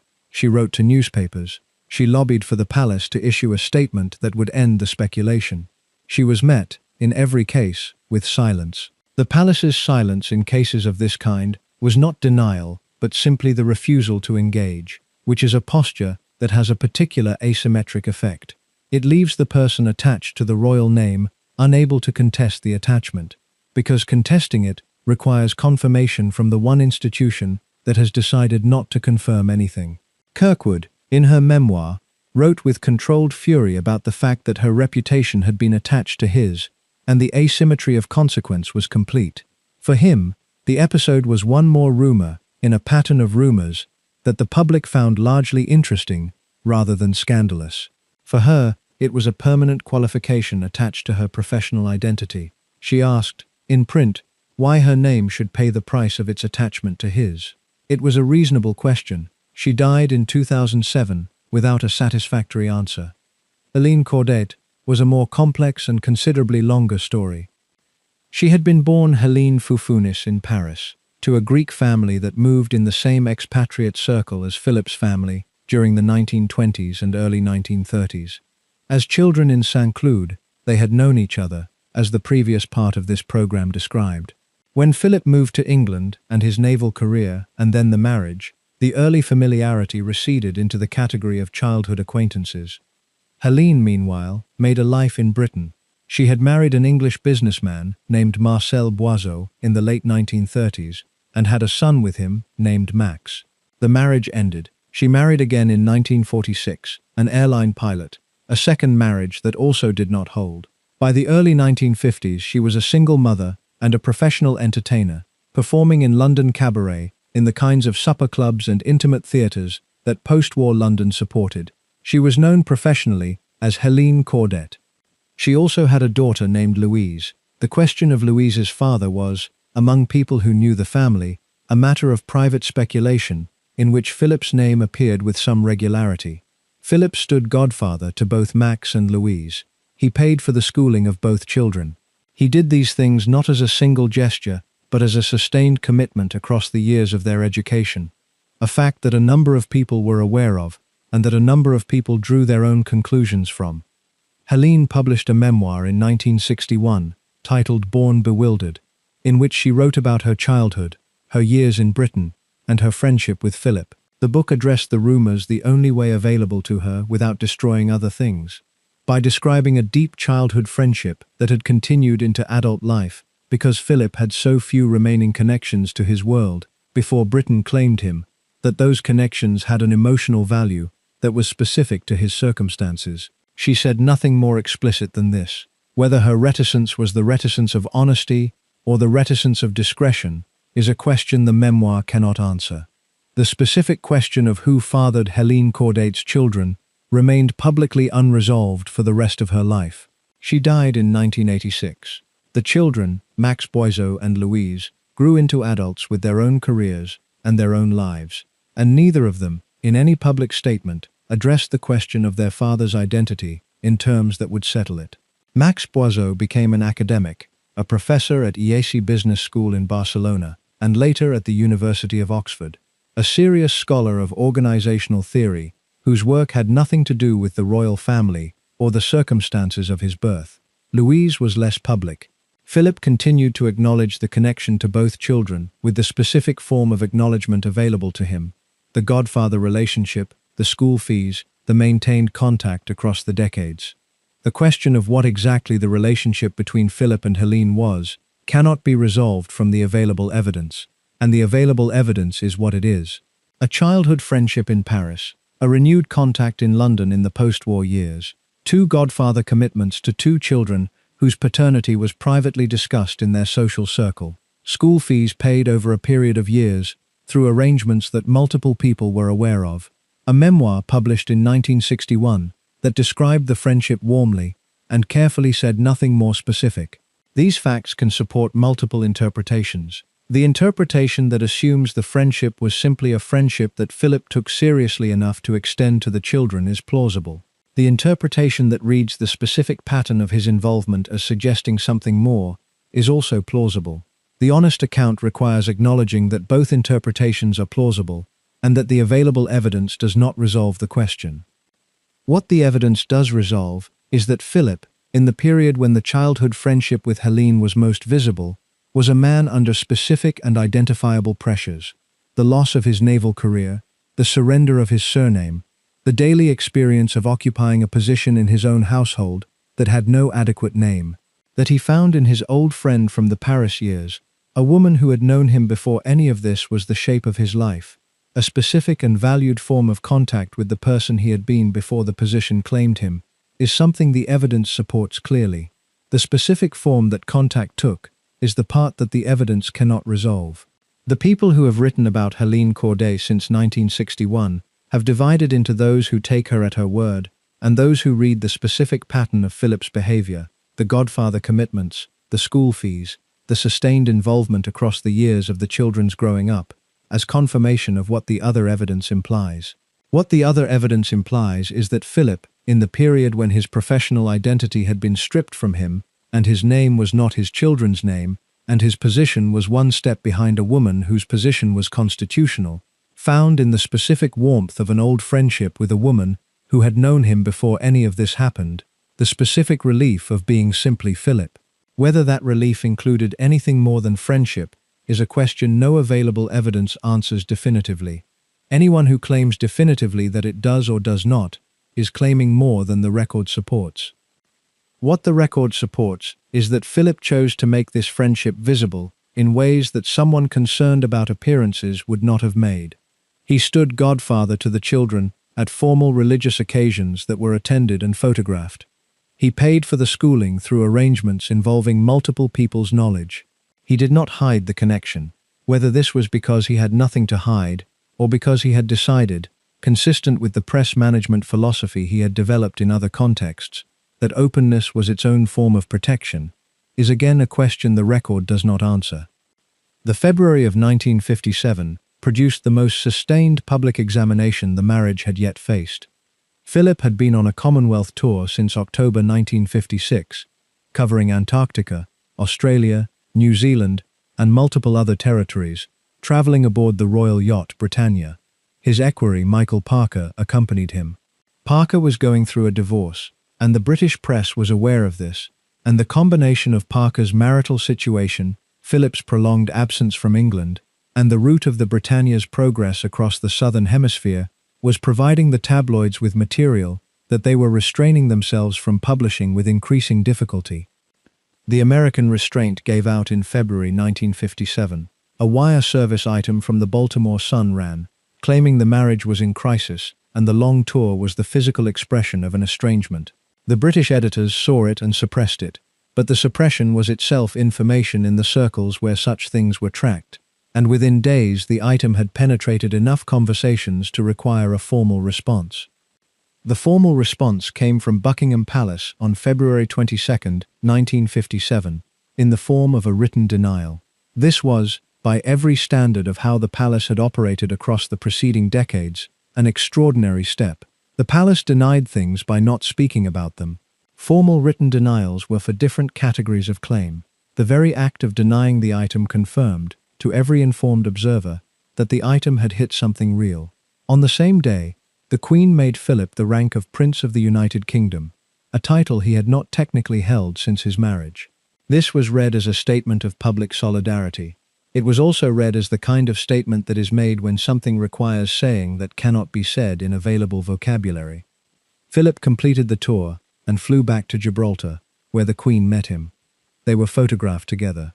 The images were reproduced on front pages across the country, under headlines that were neutral and implied volumes. They continued.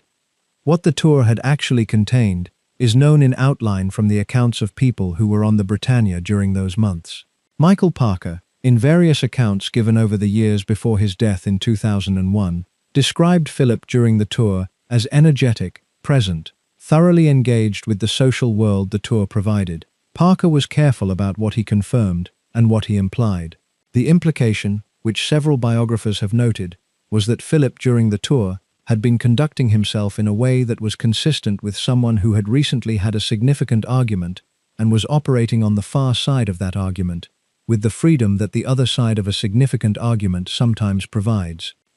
Parker resigned his position as equerry shortly after returning from Gibraltar, citing the press attention surrounding his divorce as having made the position untenable. His resignation was reported in ways that made it seem like a confirmation of the story it was explicitly not intended to confirm. This is the specific mechanism by which things that cannot be said in the language available to newspapers nonetheless get communicated through newspapers.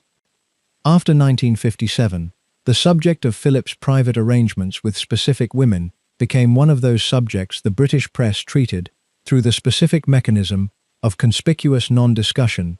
Everyone in the relevant circles knew what was being avoided by not discussing it, and the discipline of the avoidance was itself a form of communication. For years, the 1957 episode informed how journalists approached Philip, which was with a wariness and a specific additional calculation about what the traffic could bear. The later names in Philip's circle are somewhat better documented, because they come from a period when the documentary culture around the royal family had changed enough that the women involved were sometimes willing to speak on the record. Sacha Abercorn, the Duchess of Abercorn, was one of Philip's closest confidants in the 1970s and 1980s. She was Irish-born, married to the Duke of Abercorn, and moved in the circles of British aristocracy that overlapped with the royal household. Her friendship with Philip was characterized in the interviews she gave after his death, as a friendship of genuine intellectual intimacy. She described conversations in which Philip could think aloud about aspects of his position and his history and his family that were not available for discussion in the palace environment. Conversations in which she said he was more completely himself than in almost any other context she was aware of. She was deliberate about the nature of what she described in these interviews. She used language that gestured toward emotional intensity without specifying what form that intensity took. She described it as a spiritual friendship of unusual depth. She said he found in her a freedom he found almost nowhere else. She said she found in him something equivalent. The interviews have been read, by different readers, as confirmation of different things. This is almost certainly how she intended them to be read, or at least how she was comfortable with them being read after his death. Penny Knatchbull was different from the others, in several specific respects, beginning with the nature of how she entered Philip's orbit. She was born Penelope Eastwood in 1953 and married Norton Knatchbull, Lord Romsey, in 1979. Norton was the grandson of Lord Mountbatten. In August 1979, while the Knatchbull family were on holiday aboard Lord Mountbatten's fishing boat off the coast of County Sligo in Ireland, the IRA detonated a bomb they had placed on the boat while it was moored in the harbour at Mullimore. The bomb killed Lord Mountbatten, who was 79. It killed Nicholas Knatchbull, Penny and Norton's 14-year-old son. It killed Lady Doreen Brabourne, Norton's 83-year-old grandmother. It killed Paul Maxwell, a 15-year-old local boy who worked on the boat as a crew member. Philip had known Lord Mountbatten for almost the entirety of his own life. Mountbatten had been his uncle, his patron, his most important male model, the person who had placed him in the Royal Navy and tracked his career and taken something very close to paternal satisfaction in his progress. Mountbatten's death was, by every account of people who knew Philip in the period that followed, the most significant personal loss of his adult life. It was also a loss that created, through the death of Nicholas on the same boat on the same afternoon, a shared grief between Philip and Penny that few other connections could replicate. They had both lost someone irreplaceable in the same act of violence on the same August afternoon. This is a specific kind of shared ground, and it is the ground from which their friendship grew. Their friendship became most publicly visible through the shared activity of carriage driving. Philip had taken up competitive carriage driving after giving up polo in 1971, and pursued it with the competitive intensity of someone who requires excellence from whatever physical activity is available. Penny became involved through her connection to Windsor. They were photographed regularly at carriage driving events through the 1980s and 1990s, and then with increasing frequency through the 2000s and 2010s, standing together, talking, watching horses move, with the ease of people who had been in each other's company long enough for the cameras to have become largely irrelevant. As Philip aged and his circle contracted, as the activities of earlier decades became physically impossible one by one, Penny remained inside the circle of people he wanted to see. The palace described her as a family friend, which was accurate in the limited way that accurate descriptions become inadequate when the thing being described is more than the description holds. She was at Windsor in his final months. She visited regularly during his final decline. She was staying nearby when he died.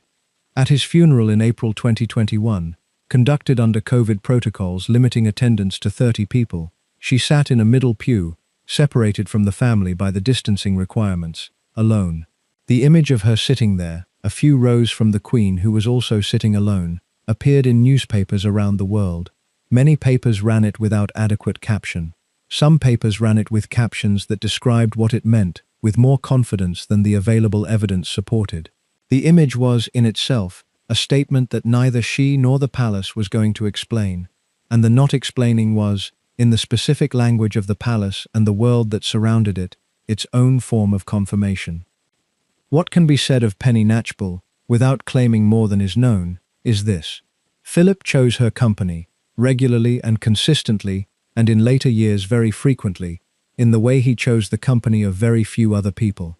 In the final decade of his life, as the energy that had made him a figure of continuous motion was running down, and the circle of people he wished to be around was narrowing, she remained inside the circle.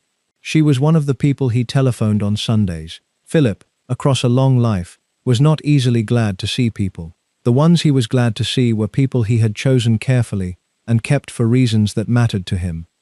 The question of what the Queen knew about her husband's various close friendships with other women, and when she knew it, and what she did with the knowledge, has been approached by biographers with considerable caution and answered by the palace with consistent silence, which are the conditions under which honest assessments become unavoidably incomplete.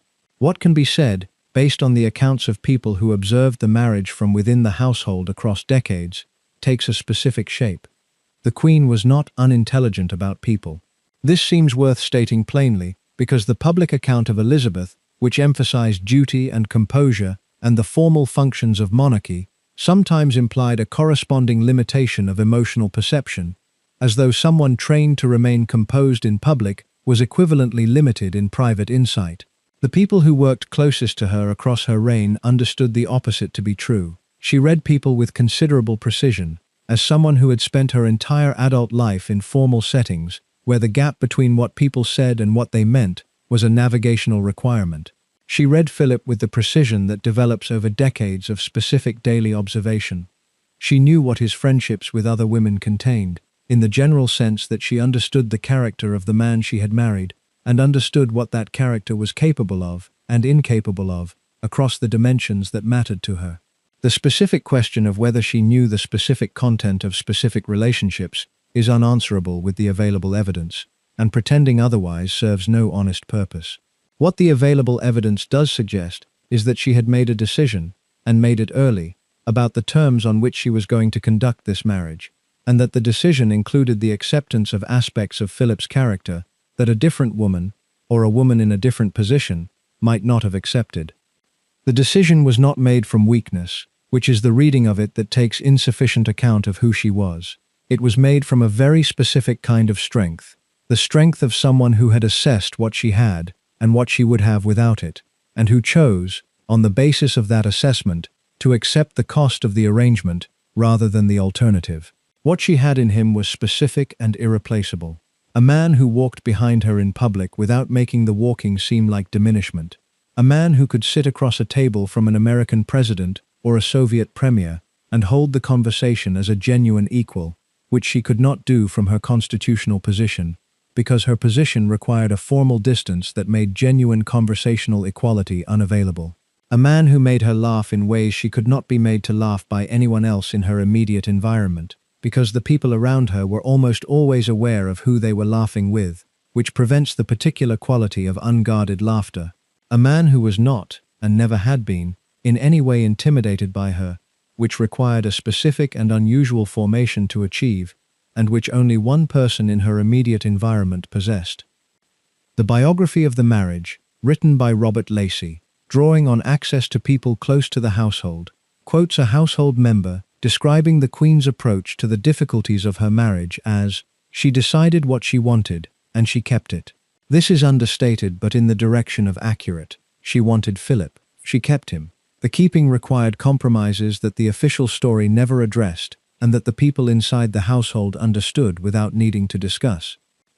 There is a letter the Queen wrote to her father in the early period of the marriage that has been cited in partial quotation by multiple biographers. In it, she describes Philip in terms that make clear he is the person without whom the life she has chosen is not the life she chose. This is a statement of attachment, not of uncritical approval. What it contains, below the surface of what it says, is an acknowledgement that the existence she has committed to requires a specific accompaniment, and he is that accompaniment, and she is not pretending the accompaniment is without complication. She was, from early in the marriage, clear-eyed about the man she had chosen. Clear-eyed attachment, sustained across 73 years, is rarer and more considerable than the idealized version, and the accounts that dismiss it because it was not idealized have missed the point by confusing difficulty with absence.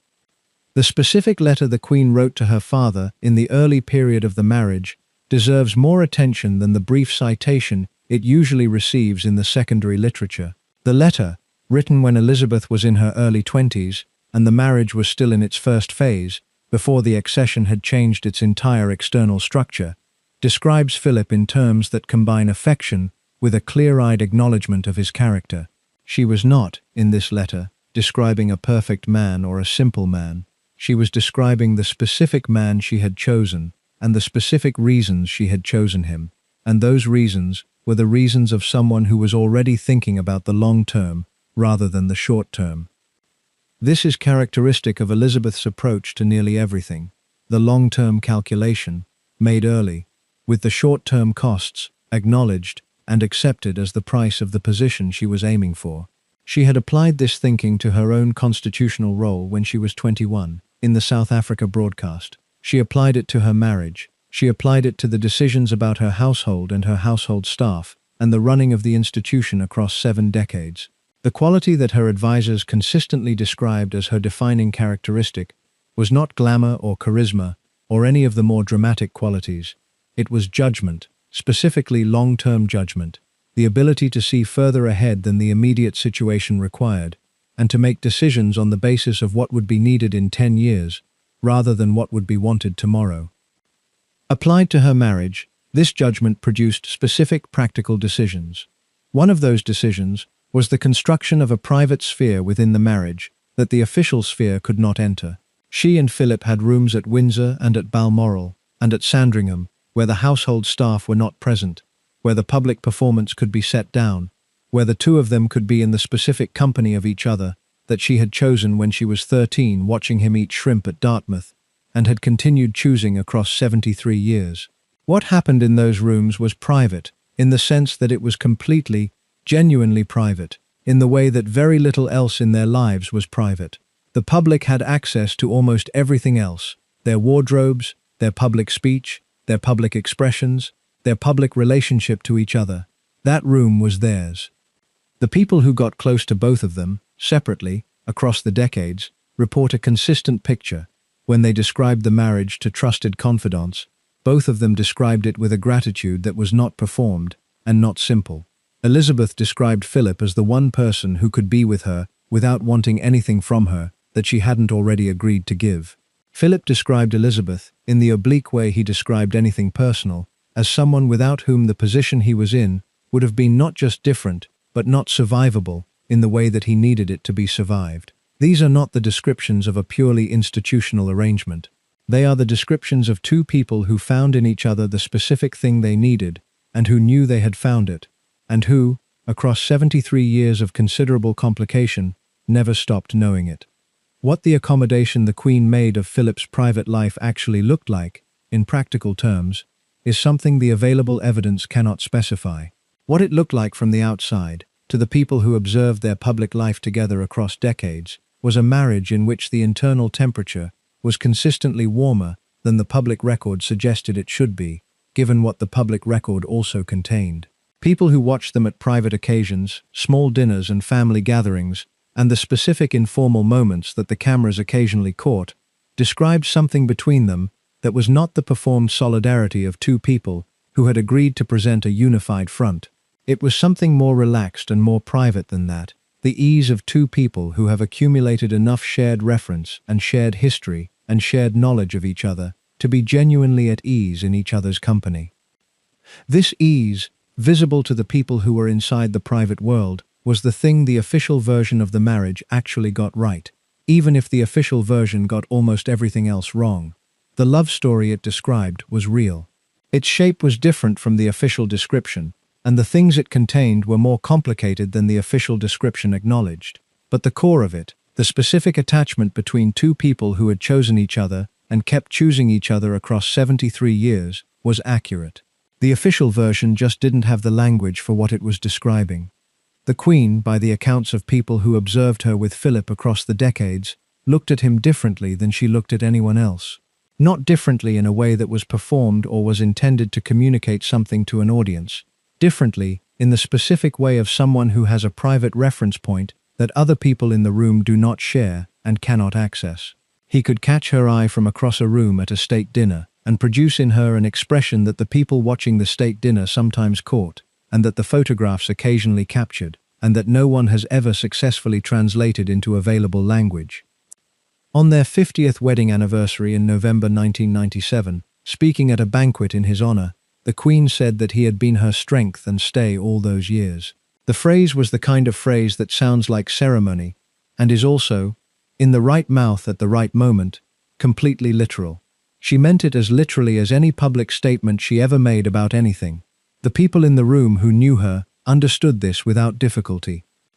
The relationship between Philip and his 4 children is the part of his private life that he came closest to being held publicly accountable for, because it was the relationship that his eldest son eventually described in such detail, through biographers and documentary filmmakers and carefully chosen public statements across 3 decades, that the palace's standard posture of silence became insufficient to contain it. He had 4 children across 15 years. Charles was born in November 1948, Anne in August 1950, Andrew in February 1960, and Edward in March 1964. The spacing tells you something about the history of the household. Charles and Anne were born in the years when Philip had his naval career, and when the private life of the household had not yet been entirely consumed by the constitutional one. Andrew and Edward were born after Elizabeth became queen, into a family that was already living with the consequences of the decisions Philip and the palace had made about the older 2. The Anne relationship was the easiest and always had been. Anne was, by the consistent testimony of everyone who observed the family, more like Philip than any of the other 3, direct, physically capable, intellectually quick, genuinely disinclined to sentimentality, comfortable with the public role in a way that made performance unnecessary because it didn't feel like performance. Philip and Anne could occupy a room together without the room requiring management from either of them. They operated, in the specific sense of 2 people who share a fundamental orientation, on similar frequencies. He was demanding with her in the way he was demanding with everyone, but with Anne the demand was received differently, because she had the specific toughness that her father understood as a quality worth having, and that she had, in large part, gotten from him. Edward was the youngest and the most academically inclined, interested in the theatre and the arts in ways that the palace found slightly puzzling, and that Philip found slightly suspect, which was a pattern he had established with Charles, and that he repeated in a less destructive register with Edward, partly because the theatre at least was a more defensible profession than Philip's anxieties had originally suggested, and partly because, by the 1980s, Philip was older and somewhat less certain that all the beliefs he had held in his 40s deserved the confidence he had placed in them. The Andrew relationship was complicated by the fact that Andrew was, from an early age, the Queen Mother's favourite grandchild. She identified in him, by the accounts of people who observed her with him, something that reminded her of herself, or at least of the aspects of herself she found most worth preserving. She protected him with the specific kind of attention that is protection in the short term and complication in the long term, the protection that substitutes for development rather than enabling it. Philip was aware of this. He was aware of what the protection was doing. He chose the response he almost always chose with anything falling inside the Queen Mother's domain. He managed his own relationship with the problem and left the management of the problem itself to others. The consequences of this choice became fully visible decades later, in the opening years of the 21st century, when they became the most significant institutional problem the royal family had faced in living memory. But in the 1960s and 1970s, Andrew was a confident, charming, popular boy whose relationship to criticism and consequence was already being shaped by the specific texture of the protection he was receiving, and Philip, who saw this, was not inclined to contest the Queen Mother's jurisdiction over what she considered her project.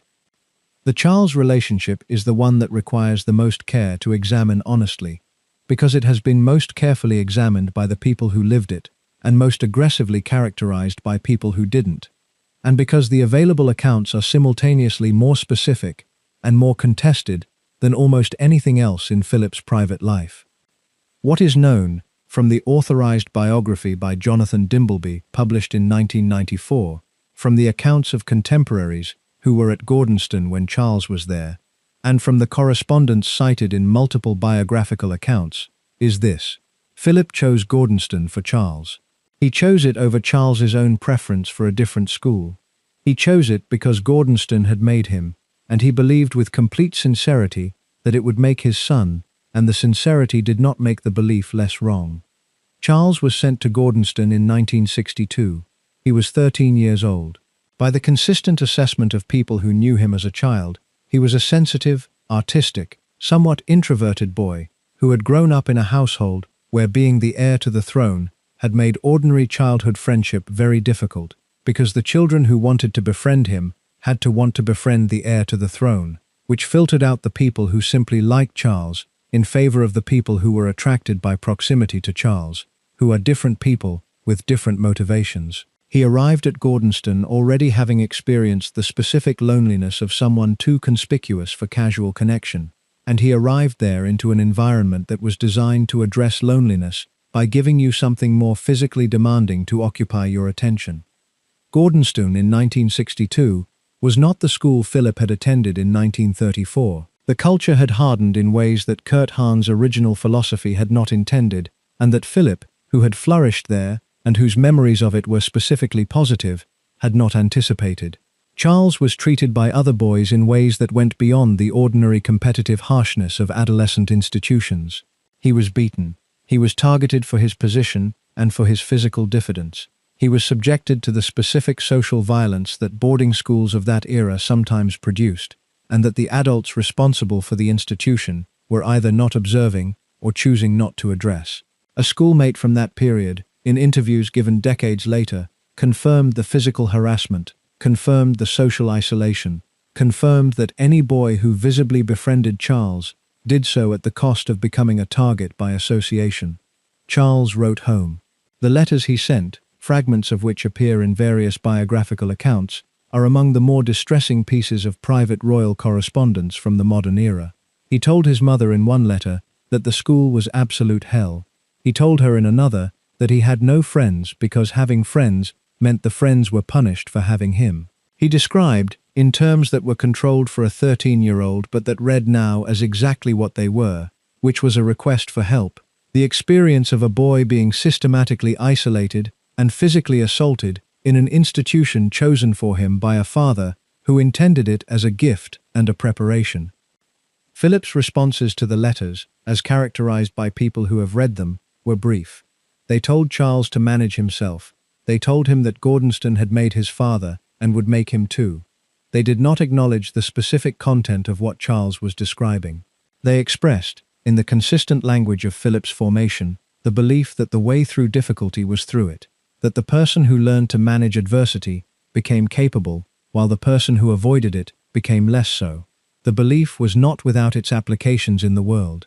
Applied to a 13-year-old describing specific and sustained physical assault in a boarding school, it missed something that the philosophy had not been built to see, that there is a difference between the difficulty that builds and the difficulty that damages, and that the person who cannot see that difference, because their own experience of difficulty was predominantly building, has a specific blind spot that costs the people around them in direct proportion to how much it is applied.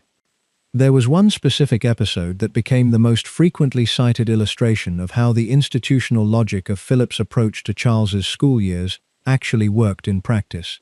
In 1963, Charles was on a sailing trip with the school and ordered a cherry brandy at a pub in Stornoway, in the presence of a journalist.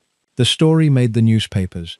The palace was embarrassed. Donald Green, the school's detective who had been assigned to accompany Charles on the trip, and who had become, across the bleak years at Gordonstoun, one of the very few adult presences at the school that Charles trusted, was dismissed.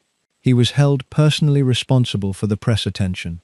Charles, in his later accounts of those school years, described Green's dismissal as one of the single most painful events of his time at Gordonstoun. The one adult who had been consistently kind had been removed because Charles had ordered a drink. The lesson he took from this, which he has articulated explicitly in the accounts he has given of that period, was about the cost of being close to him, that kindness toward him was penalized, that the people who offered him warmth would be taken from him, that proximity to Charles was a liability. This lesson, absorbed at 14, produces specific and identifiable adult patterns. The patterns produced in Charles have been visible in his relationships and behavior across 5 decades, with a consistency that makes the formative moment legible even at distance. The pattern of damage in the Charles relationship was not confined to the Gordonstoun years, though those years were its most intense period. It continued in a different register through the 1970s and 1980s, as Charles moved into adulthood and into his own public role, and as the question of what a Prince of Wales does with his position, with his interests, with his marriage, became a source of tension between father and son that the Gordonstoun dynamic had done a great deal to create. Philip's approach to Charles's public role was the approach of someone who believed that the heir to the throne should be above all a representative of the institution, competent and reliable and not complicated, in the way that the institution requires its representatives to be not complicated. Charles's actual temperament, which was artistic and interested in spirituality and architecture and environmental questions and the interior lives of people, was not this. It was something more complex and more vulnerable, and the gap between what Philip thought Charles should be and what Charles actually was remained a source of discomfort to both of them through much of Charles's adult life. The marriage to Diana was, in this context, another dimension of the problem. Philip had not been closely involved in the selection of Diana as a partner for Charles, but he had been aware of the basic calculation that the household was making. Diana was young, English, from an aristocratic family, apparently uncomplicated and willing. She was also, as would become clear almost immediately after the wedding, not what the calculation had assumed. She was not uncomplicated. She was not willing in the sense of willing to be what the institution required. She was a person whose own interior life was as present and as demanding as Charles's, and the combination of the two of them, inside a marriage that neither of them had been adequately prepared for, and that the institution had not adequately supported, produced the decade of public disaster that the 1980s became. Philip watched this unfold from the position of someone who had spent 30 years building a specific form of institutional discipline and who was watching two people dismantle it on live television. He watched Charles give an interview admitting adultery. He watched Diana give an interview about her marriage and her mental health to an audience of tens of millions. He watched the tabloid coverage accumulate into a record that would take decades to sort through. He was furious with both of them, at various points, for the specific category of offense that mattered most to him, putting the private on display for the public. That was the one thing he had always refused to do, and it was the one thing that his children and his children's partners were doing comprehensively. What he could not see, or could not allow himself to see, was the degree to which the damage that produced these public displays was damage that had, in part, its origins in him. Charles's inability to sustain the Gordonstoun discipline of silence and endurance was not a failure of character independent of history.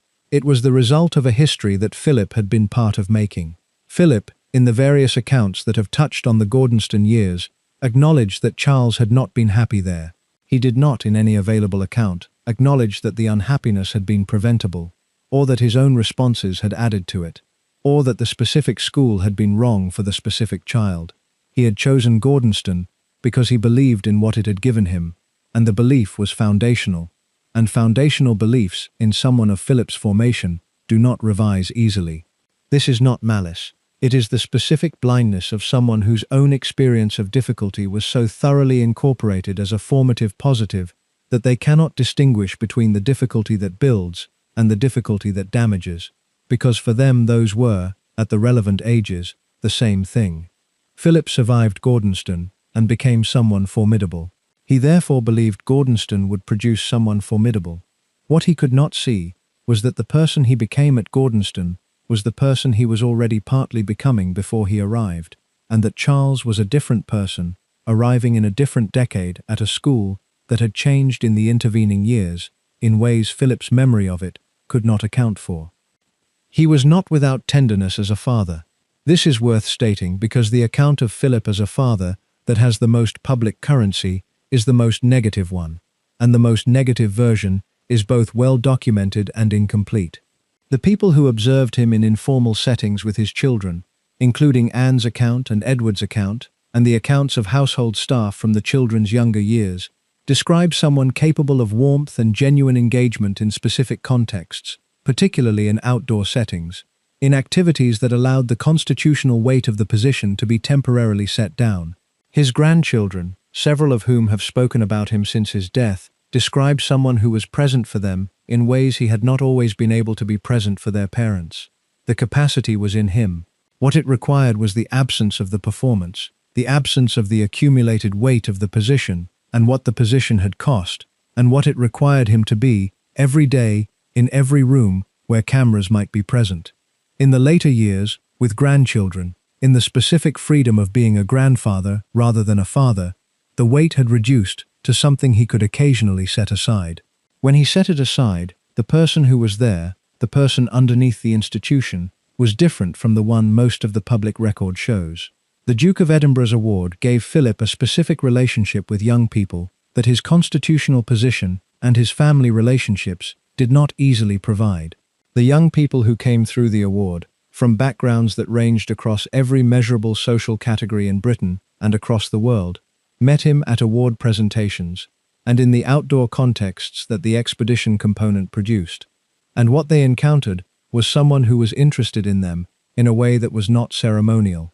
He asked questions. He remembered what he had been told. He made connections between what one award holder had said and what another had said in a previous conversation, which is a quality that people notice because it is the quality of someone who is actually paying attention rather than performing attention. The contrast between this Philip and the Philip who had written brisk letters back to Charles from Gordonstoun was visible to people who observed both. The question of why the gap existed, why the warmth and genuine curiosity that showed up in the award context was not more consistently available to his own children, requires holding two things simultaneously. The award context was voluntary, and Philip had chosen to be in it. The parental context was not voluntary, and he had been placed in it by biology and by a childhood that had given him no preparation for what being a father to specific, complicated children would require. In the award context, he could be what the context called for. In the parental context, he was required to be something that his formation had not equipped him to be consistently. His grandchildren encountered a version of Philip that was different from the one his children had, which is common, but in Philip's case was specific. By the time the grandchildren arrived, the weight of institutional expectation had been reduced by age, by the retirement of the need to perform, and by the specific capacity that older people sometimes develop, if they are lucky and if they have done enough work on themselves, of being more present than they were in their middle years. He was, by the accounts of William and Harry and Peter and Zara Phillips and the other grandchildren who have spoken about him, someone who was funny in the way that private family humor is funny. Someone who taught them things in the mode of someone who enjoys teaching. Someone who was interested in their lives as distinct lives, rather than as extensions of the institution. The marriage that produced all of this, that ran for 73 years, and produced the 4 children and the 8 grandchildren, and the institutional structure that all of them had to find their places within, was also a marriage that produced, in the particular dynamics between Philip and Elizabeth, something that both of them needed, and that neither of them could have obtained from any other available arrangement. Elizabeth needed someone who was not diminished by her. Philip needed someone who could hold him without containing him. They had, between them, found this in each other, and whatever the specific contents of the holding and the not containing, the finding of it was not a small achievement in the specific circumstances of their specific lives. Diana Spencer arrived in the royal family in July 1981, when she was 20 years old, and she was not the first person to discover that the arrangement she had entered bore a limited resemblance to what she had imagined it to be. She was not the first, and she would not be the last, but she was the most visible, and visibility in the closed world of the British court is its own form of exposure. Philip's initial relationship with Diana was better than his later one, and better than the public account, which has tended to collapse both into a single posture of cold institutional hostility. In the early years, when Diana was young and frightened, and the marriage to Charles was in its first difficult phase, Philip was not uniformly unkind to her. He was old enough to understand something about what a 20-year-old entering a large institution does not understand going in, and he recognized in Diana's early struggles something that he had a version of himself, the experience of arriving at an institution that was not made to receive you and having to construct yourself inside it from whatever you had brought with you. His recognition of this was not tender, because tender was not a mode available to him in most contexts. But it was at least a recognition, and he expressed it in the form he typically used when he wished to communicate something private. He wrote her letters. This is the fact about Philip and Diana that most consistently surprises people who approach the relationship assuming it was purely adversarial. The letters existed. They were described by Diana in various accounts as attempts by Philip to explain things, to explain Charles, to explain the institution, to explain why the gap between what she had expected and what she was experiencing was not a personal judgment on her, but was a function of the specific demands the institution made of everyone inside it. The letters were not warm in the way Diana needed warmth. They were efficient and practical, in Philip's characteristic register. But they represented the gesture of someone who was attempting to address a situation rather than ignore it, which was more than most members of the household were willing to do in that period.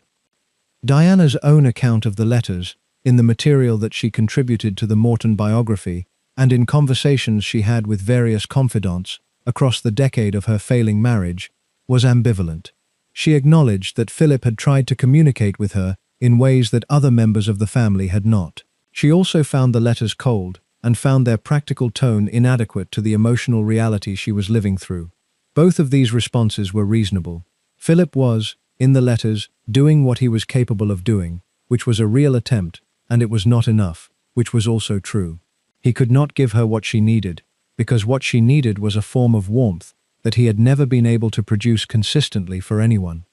As the marriage deteriorated through the mid-1980s, Philip's posture toward Diana shifted. He was not going to remain a sympathetic correspondent to a daughter-in-law whose public behavior was becoming, from his perspective, an institutional problem rather than a personal difficulty. He had committed his life to the institution. He had sacrificed the specific things this program has described in that service. He was not constitutionally equipped for sympathy with someone who was, as he read the situation, making the institution pay for her private unhappiness. The perception may have been accurate in part, and wrong in a larger part. It was Philip's perception, and it was the one he acted from. By the late 1980s and early 1990s, the marriage between Charles and Diana was being conducted in public in ways that the palace found increasingly difficult to manage. Both parties had journalists with whom they maintained relationships. Both parties had, in various ways and at various levels of deliberateness, been communicating their versions of the marriage to people who could and did communicate them further. The press characterized this as a war between the Prince of Wales's office and the Princess of Wales, which was not fully inaccurate. Philip's position in this war was complicated by the fact that he found both sides of it, the conduct of both his son and his daughter-in-law, in making private matters into public weapons, to be a form of institutional betrayal, and his disgust at the conduct was not directed entirely at one of the parties. In June 1994, Charles gave an authorized documentary interview to Jonathan Dimbleby, in which he acknowledged that he had been unfaithful to Diana. The interview was broadcast to an enormous audience. The palace was not unprepared for its content, but the effect of the admission being made publicly, in Charles's own words, to a television audience, was not something advanced preparation could fully absorb. Philip's response, in the days following the broadcast, included a letter to Charles. The letter, by accounts of people who have described its content without directly quoting it, was not gentle. It communicated, with the specific bluntness of someone who has spent 70 years managing his own private arrangements without making them into public confessions, something about the cost of the decision that Charles had just made and the institution that would now have to pay that cost. The Martin Bashir interview, broadcast on BBC Panorama on November 20th, 1995, was a rupture of a different order. Diana, sitting across a desk from a journalist who had obtained the interview through means that would not be adequately examined for more than 2 decades, spoke for 55 minutes about her marriage, her husband's relationship with Camilla Parker Bowles, her own struggles with bulimia and self-harm, the institution's failure to support her, and her view of whether Charles should be king. The audience in Britain alone numbered in the tens of millions. The interview was replayed and discussed around the world. The palace could not manage it. It was not manageable in the ways available to the palace. Philip watched it. His response, as described by people who were near him in the period following the broadcast, was the response of someone for whom the specific category violation was not Diana's disclosures about the marriage, but her decision to make any of this a matter of television. The question of fidelity and its complications was not, from Philip's perspective, a question for television. The question of royal mental health was not a question for television. The appropriate channel for all of these things was private, and private meant private, and the act of making it public was the act that could not, in his accounting, be separated from the content of what was made public. He was furious. The fury was, in the language of someone whose entire management of his own private life had been built on the principle that the line between public and private was inviolable, proportional. Diana's death on August 31, 1997, in the Pont de l'Alma tunnel in Paris, in the early hours of the morning, reached Philip at Balmoral, where he was on holiday with the Queen and the family, including William and Harry. The boys were 15 and 12. Philip and the Queen were woken in the middle of the night with news of the accident, and then, within hours, with the news of Diana's death. The decisions made in the days between Diana's death and her funeral have been examined from every angle available and will be examined again as long as people write about the modern British monarchy. The Queen's primary concern, in the accounts of people close to her in those hours, was the welfare of her grandsons. Philip's primary concern, in the same accounts, was the same. 2 boys had lost their mother. They were at Balmoral. The Queen and Philip decided, in the first hours, that the boys should not be rushed back to London to face the cameras and the crowds that were gathering around the gates of Buckingham Palace. They decided that the structure and the routines of Balmoral, the familiarity and the privacy of the estate, were what the boys needed for the first days. They decided, and the decision would be debated for years, that the flag over Buckingham Palace would not fly at half-mast, because the flag over Buckingham Palace flies only when the monarch is in residence and never flies at half-mast, not because of a judgment about Diana, but because of a protocol about the flag. The public, watching the arrangements from the outside, received all of these decisions as a single impression. The family was cold. The institution was protecting itself. The woman who had given the most public version of herself to the cameras was not being honored in proportion to what she had given. The impression gathered force across the days before the funeral. The flowers outside the palaces accumulated. The crowds grew. The public feeling about the distance between the institution's response and what people wanted from the institution became, in the week between Diana's death and her funeral, something close to a crisis of popular confidence in the monarchy itself. The eventual decisions that resolved the crisis, the return of the Queen from Balmoral, the lowering of the flag, the televised address that the Queen gave on the eve of the funeral, have been attributed differently in different accounts. Philip's role in those decisions is described variably. Some accounts position him as the person who pushed the Queen to return, who understood that the institutional cost of continued distance from London would exceed any gain from maintaining the Balmoral Protocol. Others describe him as more ambivalent, more focused on the boys than on the institutional optics, and therefore less decisive about the return than the versions that cast him as the crisis manager imply. What is not disputed is that he was present in all of the relevant conversations, and that the decisions that resolved the crisis were made by the Queen in consultation with him and with the household, and that when the Queen's address went out on the evening of September 5, 1997, it succeeded, in terms of its public effect, in doing what it needed to do. On September 6, 1997, Philip walked behind Diana's coffin on its route from Kensington Palace to Westminster Abbey. Charles walked on his other side. Behind them walked William, 15, and Harry, 12, and Diana's brother Earl Spencer.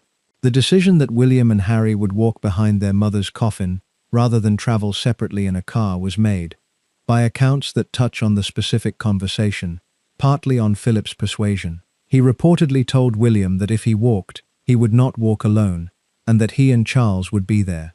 William agreed to walk.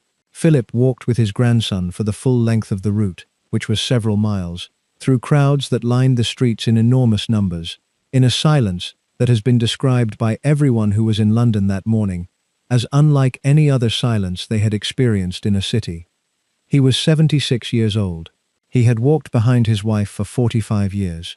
On this particular morning, he walked in front of her for the length of the route, and then turned and walked behind the coffin of the woman his son had married and his grandsons had lost, and he did not once in the entire walk give any external indication of what the morning was costing him. Philip retired from official royal duties on August 22, 2017. He had been conducting official engagements for 65 years, from the time of Elizabeth's accession in February 1952 until 2 weeks past his 96th birthday. His last official solo engagement was a parade of the Royal Marines at Buckingham Palace, which he stood through in the sunshine and reviewed with the specific look of someone who has done exactly this kind of thing hundreds of times, and who knows he is doing it for the last time, and who is not going to make a performance out of that knowledge. He said his goodbyes to the assembled Marines. He went inside. He did not look back. The retirement was presented in the press as a rest long deserved, which was both accurate and slightly beside the point. Philip had not been failing in any acute sense when he retired. He was 96, which is its own description. He could still drive, which he did. He walked regularly. He retained the mind that had always been his most significant asset.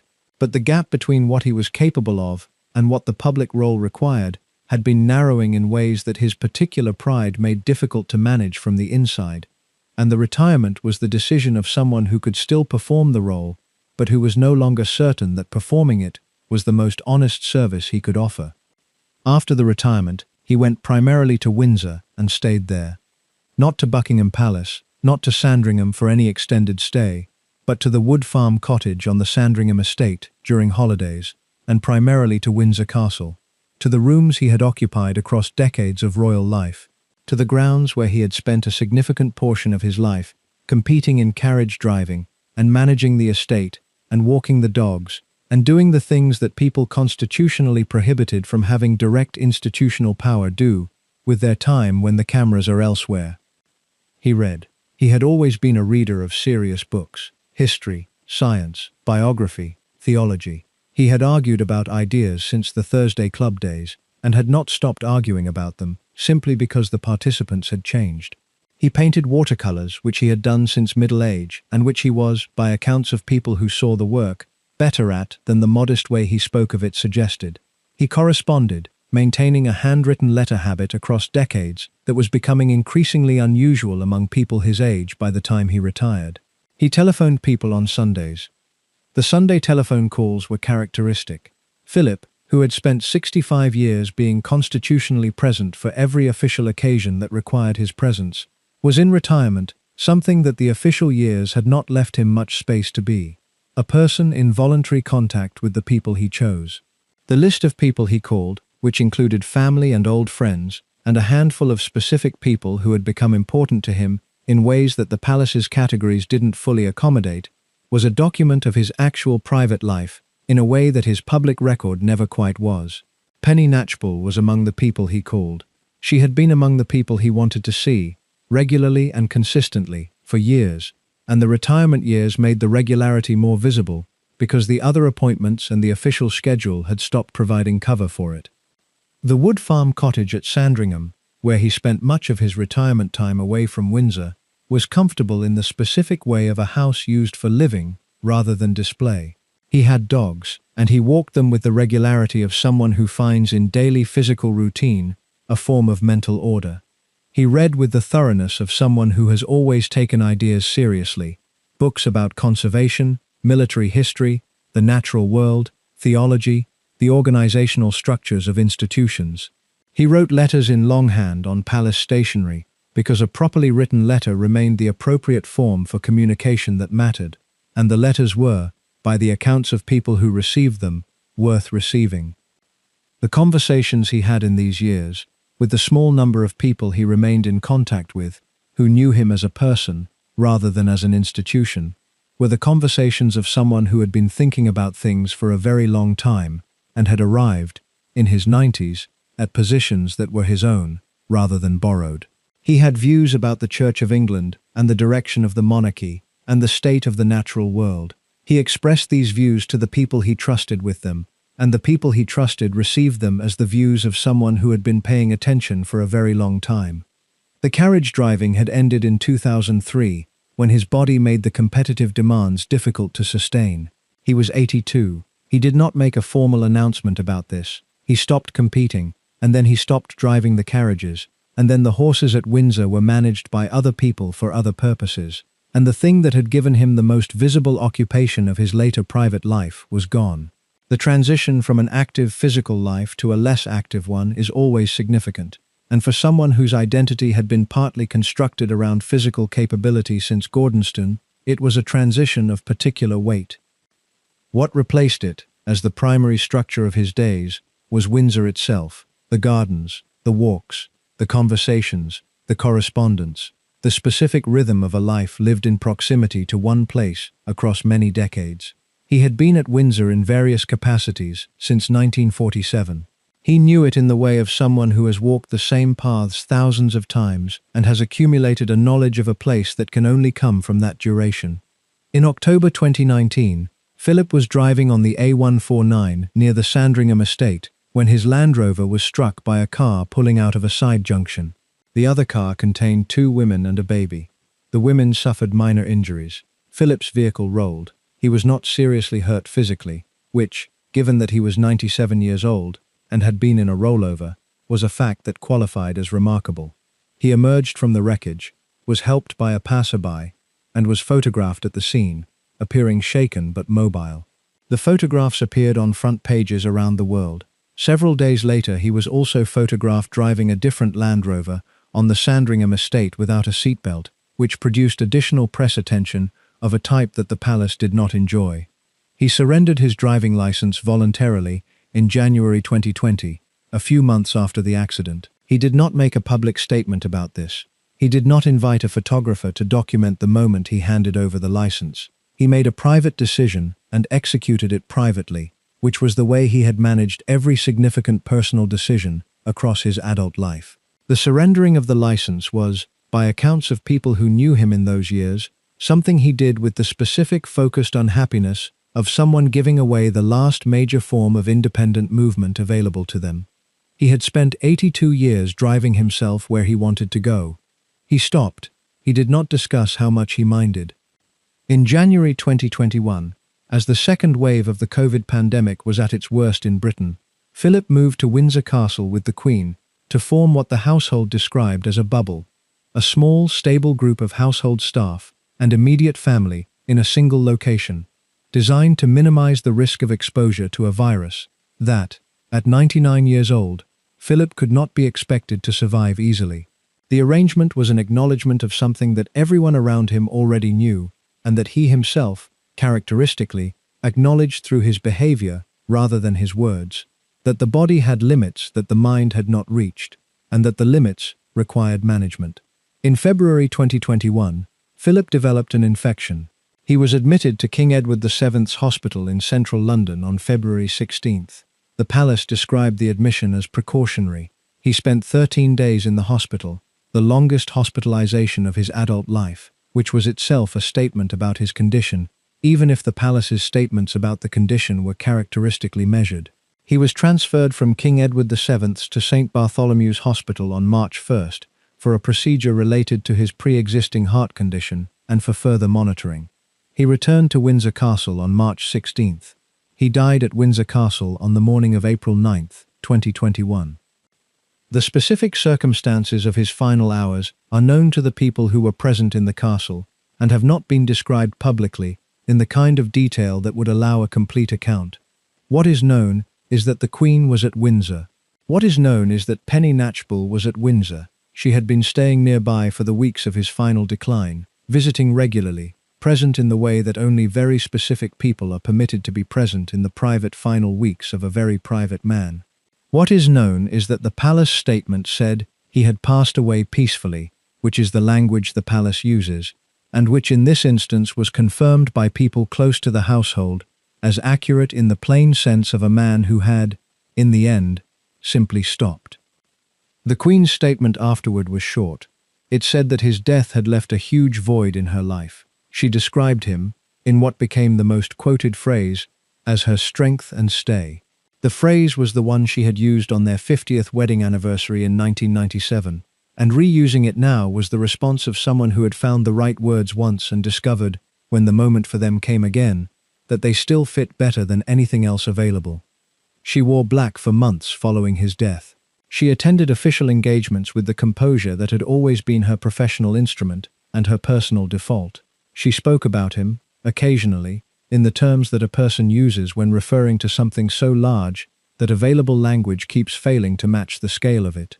She said at one point that life had changed considerably. She said it the way that very large simple truths are sometimes said, plainly and without elaboration, because elaboration would not improve on the plainness.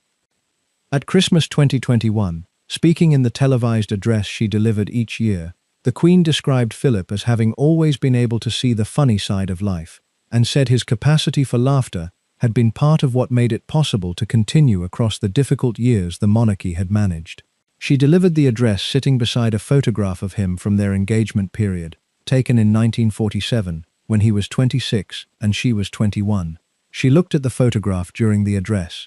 The country, watching, understood something without being told. He was gone from the country's life in the formal sense, but the specific absence of him in her life was something that could not be addressed through public statement or official announcement. It was the absence of 73 years of a specific presence, the person who had been there when she was told her father was dead, the person who had walked 2 steps behind her for more than half a century without making the position seem like diminishment, the person who could make her laugh in rooms where almost everyone else was too aware of who they were laughing with to let themselves go. The absence of that specific presence is not the kind of thing that can be replaced or that a formal tribute can adequately address, and the Queen did not try to address it. She continued. She did her work. She wore black for months, and then she wore other colors, and she continued the work she had dedicated herself to in South Africa in 1947, and she continued until she could not, which was September 8, 2022, at Balmoral, when she died in the same part of Scotland where the news of her father's death had found her 7 decades before. The 18 months between Philip's death in April 2021 and the Queen's death in September 2022 were months in which Elizabeth was doing what she had always done, which was working, and in which she was also, for the first time in 73 years, doing it without the person who had been at the center of the private side of the life that the public work was organized around. The two facts existed simultaneously and without resolution, because that is how large absences work. Life continues, the work continues, and the absence is simply present as a fact that everything else has to organize itself around. She carried out the state opening of Parliament in May 2021, a month after the funeral, and the images of her alone in the throne room, without Philip in the seat beside her where he had sat for every previous state opening since 1952, were received by the public as a specifically eloquent kind of emptiness. The throne room at the state opening had been one of the most consistent visual images of the marriage in its official form, across 68 years. The Queen on the throne, Philip seated beside and slightly below her, both of them in the formal state that the occasion required. The empty seat in May 2021 was not decorated or marked. It was simply empty. The country received the image in the specific way that the country receives things it recognizes as true without having been told. She continued to carry out her engagements through the summer and autumn of 2021, with the professionalism that had been the defining quality of her public life across 70 years. She met people, she opened things, she attended the annual events that her calendar had made habitual across 7 decades. She did all of this with the composure that the country expected of her, and that she had always provided, and she did it from an interior position that the country could not fully see, and that she did not attempt to describe publicly. She was 95 years old in 2021, mourning her husband of 73 years, and doing her work. These facts existed simultaneously, without the public role erasing the private grief, or the private grief erasing the public role. Her mobility became a visible issue through 2021 and into 2022. She began using a walking stick in public, which she had not done before. She missed some engagements for reasons described as mobility-related. She scaled back the physical demands of her public schedule in ways that the palace described carefully and that the press interpreted carefully, because any visible decline in the Queen's capacity was news of a particular kind. She was not failing suddenly. She was 95 and then 96, and 96 is a different kind of engagement with the physical world than any earlier age, and the specific changes visible in her public appearances through 2021 and 2022 were the changes of someone navigating that age while simultaneously continuing to work, which was itself an extraordinary thing to be doing, regardless of the physical circumstances. The Platinum Jubilee in June 2022, celebrating her 70 years on the throne, was a specific kind of public reckoning with what the reign had been. The country organized events across 4 days.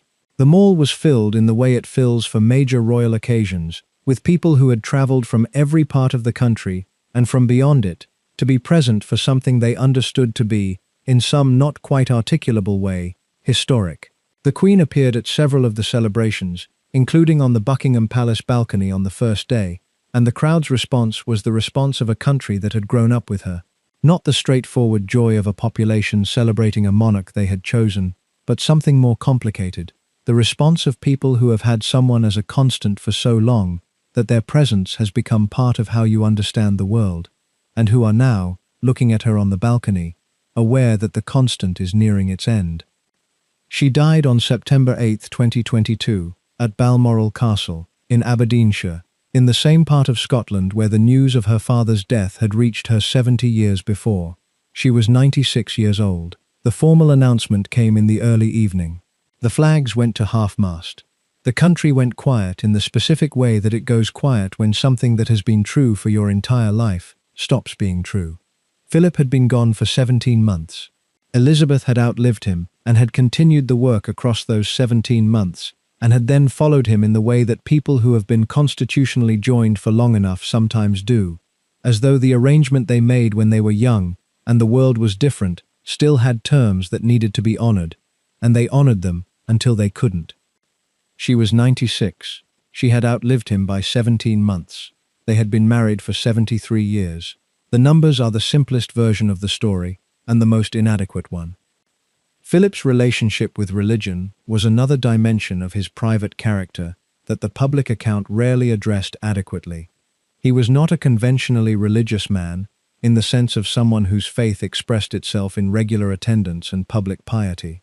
He was someone who had grown up across multiple national and religious contexts, who had a mother who had founded a religious order and had found in religious practice the specific structure that her adult life had required, and who had himself, in the later decades, become increasingly interested in the philosophical and theological questions that religion addresses, rather than in any particular institutional form of addressing them. He met regularly, in the decades from the 1980s onward, with theologians and philosophers and scientists from various traditions, in the informal gatherings that were one of the specific pleasures of his later private life. He talked with them about consciousness, about the relationship between scientific knowledge and religious understanding, about the specific questions that the natural world raises that biology and physics answer and also don't answer. He found in these conversations something that the public performance of the monarchy, with its compulsory Anglican appearances and its official religious ceremonial, could not provide.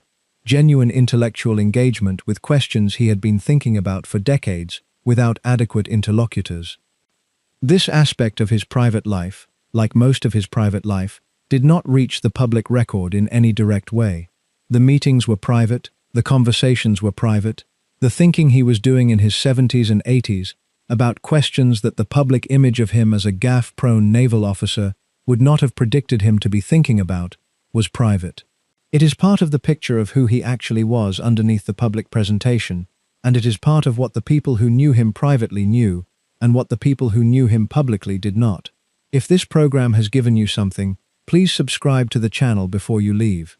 We make these programs with care and with the intention of being honest about the people they cover and accurate about the history they describe. Your subscription is what makes it possible to keep doing this. Hit the like button, share this with someone who would find it worth their time, and we will see you in the next program. The relationship between Philip and the institution he served is also worth examining in its own right, because the institution is the third presence in this story alongside Philip and Elizabeth, and the institution's requirements shaped everything else. The British monarchy in the second half of the 20th century was an institution that had survived by adapting, but had adapted in ways that it had not fully acknowledged as adaptations. It had survived the abdication of 1936 by presenting itself as unchanged, while changing profoundly, becoming more domestic, more publicly virtuous, more centered on the family rather than the court. It had survived the Second World War by placing the royal family physically among the civilian population in London during the Blitz, a decision that bound the monarch and the people to each other in ways that the monarchy has been drawing on ever since.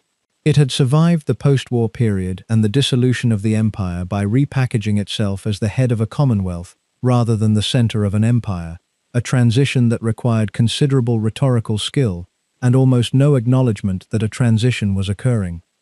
Philip was the person who managed the internal day-to-day reality of this institution across 70 years, alongside Elizabeth but in a different register. She managed its public presentation, its constitutional relationships, its relationship to the government and the public and the world. He managed its household, its physical properties, its internal organization, the specific running of the multiple residences, and the specific culture of the household staff, and the specific logistics of the public engagements and the private arrangements. He was, in the functional sense, the chief operating officer of the monarchy, without the title and without the authority, and the institution that he ran in this way improved measurably under his management, in ways that the public record documents, but does not always attribute clearly to him. He modernized the palace kitchens. He supervised the renovation and maintenance of the royal estates in ways that made them financially viable, rather than simply expensive.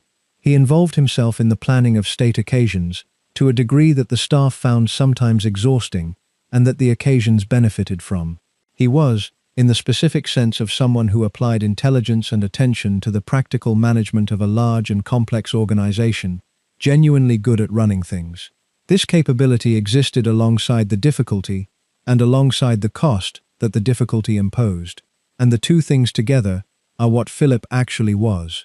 Someone who was good at running things and hard to be around, who was genuinely committed to the institution and genuinely resentful of what the institution cost him, who loved the woman he married and was not always able to show it in the ways she needed it shown, and who died at 99, having outlived most of the people who could have assessed the full picture from the inside.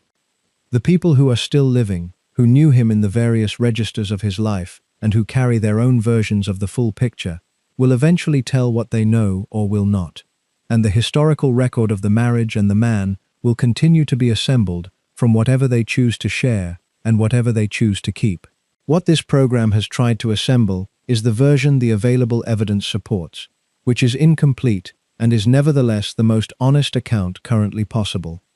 The public assessment of Philip, which has been in continuous revision since his death, and will probably continue to be revised as more primary material becomes available, and as the specific historical moment he occupied recedes to a distance that allows it to be read more clearly, has tended to settle on one of two positions. The charitable position holds that he was a man of genuine capability and genuine public service, who had a difficult private character that was the product of difficult private circumstances, and that the people who loved him found ways to live with the difficulty because the capability and the service were also real. The less charitable position holds that the capability and the service were real, but that the specific damage he did to specific people around him, particularly to Charles, was also real, and requires acknowledgement alongside the public record. Both positions are accurate. Both of them are incomplete. The complete picture requires holding both at the same time, which is what the actual experience of knowing a person requires, and what the public account of a person usually fails to achieve, because the public account requires simplification for the purposes of the format in which it is delivered. Obituaries simplify. Anniversary programs simplify. The social media accounts that summarized his life in a few sentences after his death simplified enormously. This program has tried to be less simple, which means it has tried to be more honest, which means it has had to acknowledge the difficulty alongside the capability, and has had to put them in the same frame and ask you to look at them together. What looking at them together produces, if you are willing to do it, is a picture of someone who was shaped by an early life he did not choose and could not have prevented, and who built from that early life something specific and genuine and capable, and who then lived inside a marriage and an institution that required him to give away the most specific things about himself, and who gave them away, and who dealt with the giving away in the ways he had available, which were not always adequate and were sometimes harmful. He was 99 years old when he died. He had outlived almost everyone who had known him at the beginning, and almost everyone who would have had the longest and most particular view of all of this. The view that we have is the view of the record, which is partial, and of the testimony of the people he left behind, which is also partial, and of the specific pattern visible in the outline of a life that is, in its full dimensions, considerably more complex than any account of it will fully resolve. The woman sitting alone in the carved oak pew in April 2021 had known that complexity for 73 years. She had known it from the inside, in the specific rooms where the institutional performance was set down and the private person was visible. What she made of it, over 73 years, was a marriage that held. Whatever the marriage held within it, the marriage itself held. This is, in the end, its own form of testimony. There is one more thing worth saying about the marriage before the program concludes, which is about time. 73 years is a very long time to be in proximity to a single person. It is longer than most lives. It encompasses, for the people who live it together, a quantity of shared experience that no account of those years can fully convey, because the experience is not only the events that get recorded and reported, but the 10,000 ordinary moments between the events, the meals, the mornings, the conversations about nothing, that have no historical significance and that form the actual texture of a shared life. Philip and Elizabeth had 73 years of those 10,000 ordinary moments, and the ordinary moments are what the public record has no access to, and what the people inside the marriage therefore knew that no one outside it could fully know. They knew each other in the way that people who have spent 73 years in each other's company know each other, with all the complexity and contradiction and specific knowledge that 73 years of daily proximity produces.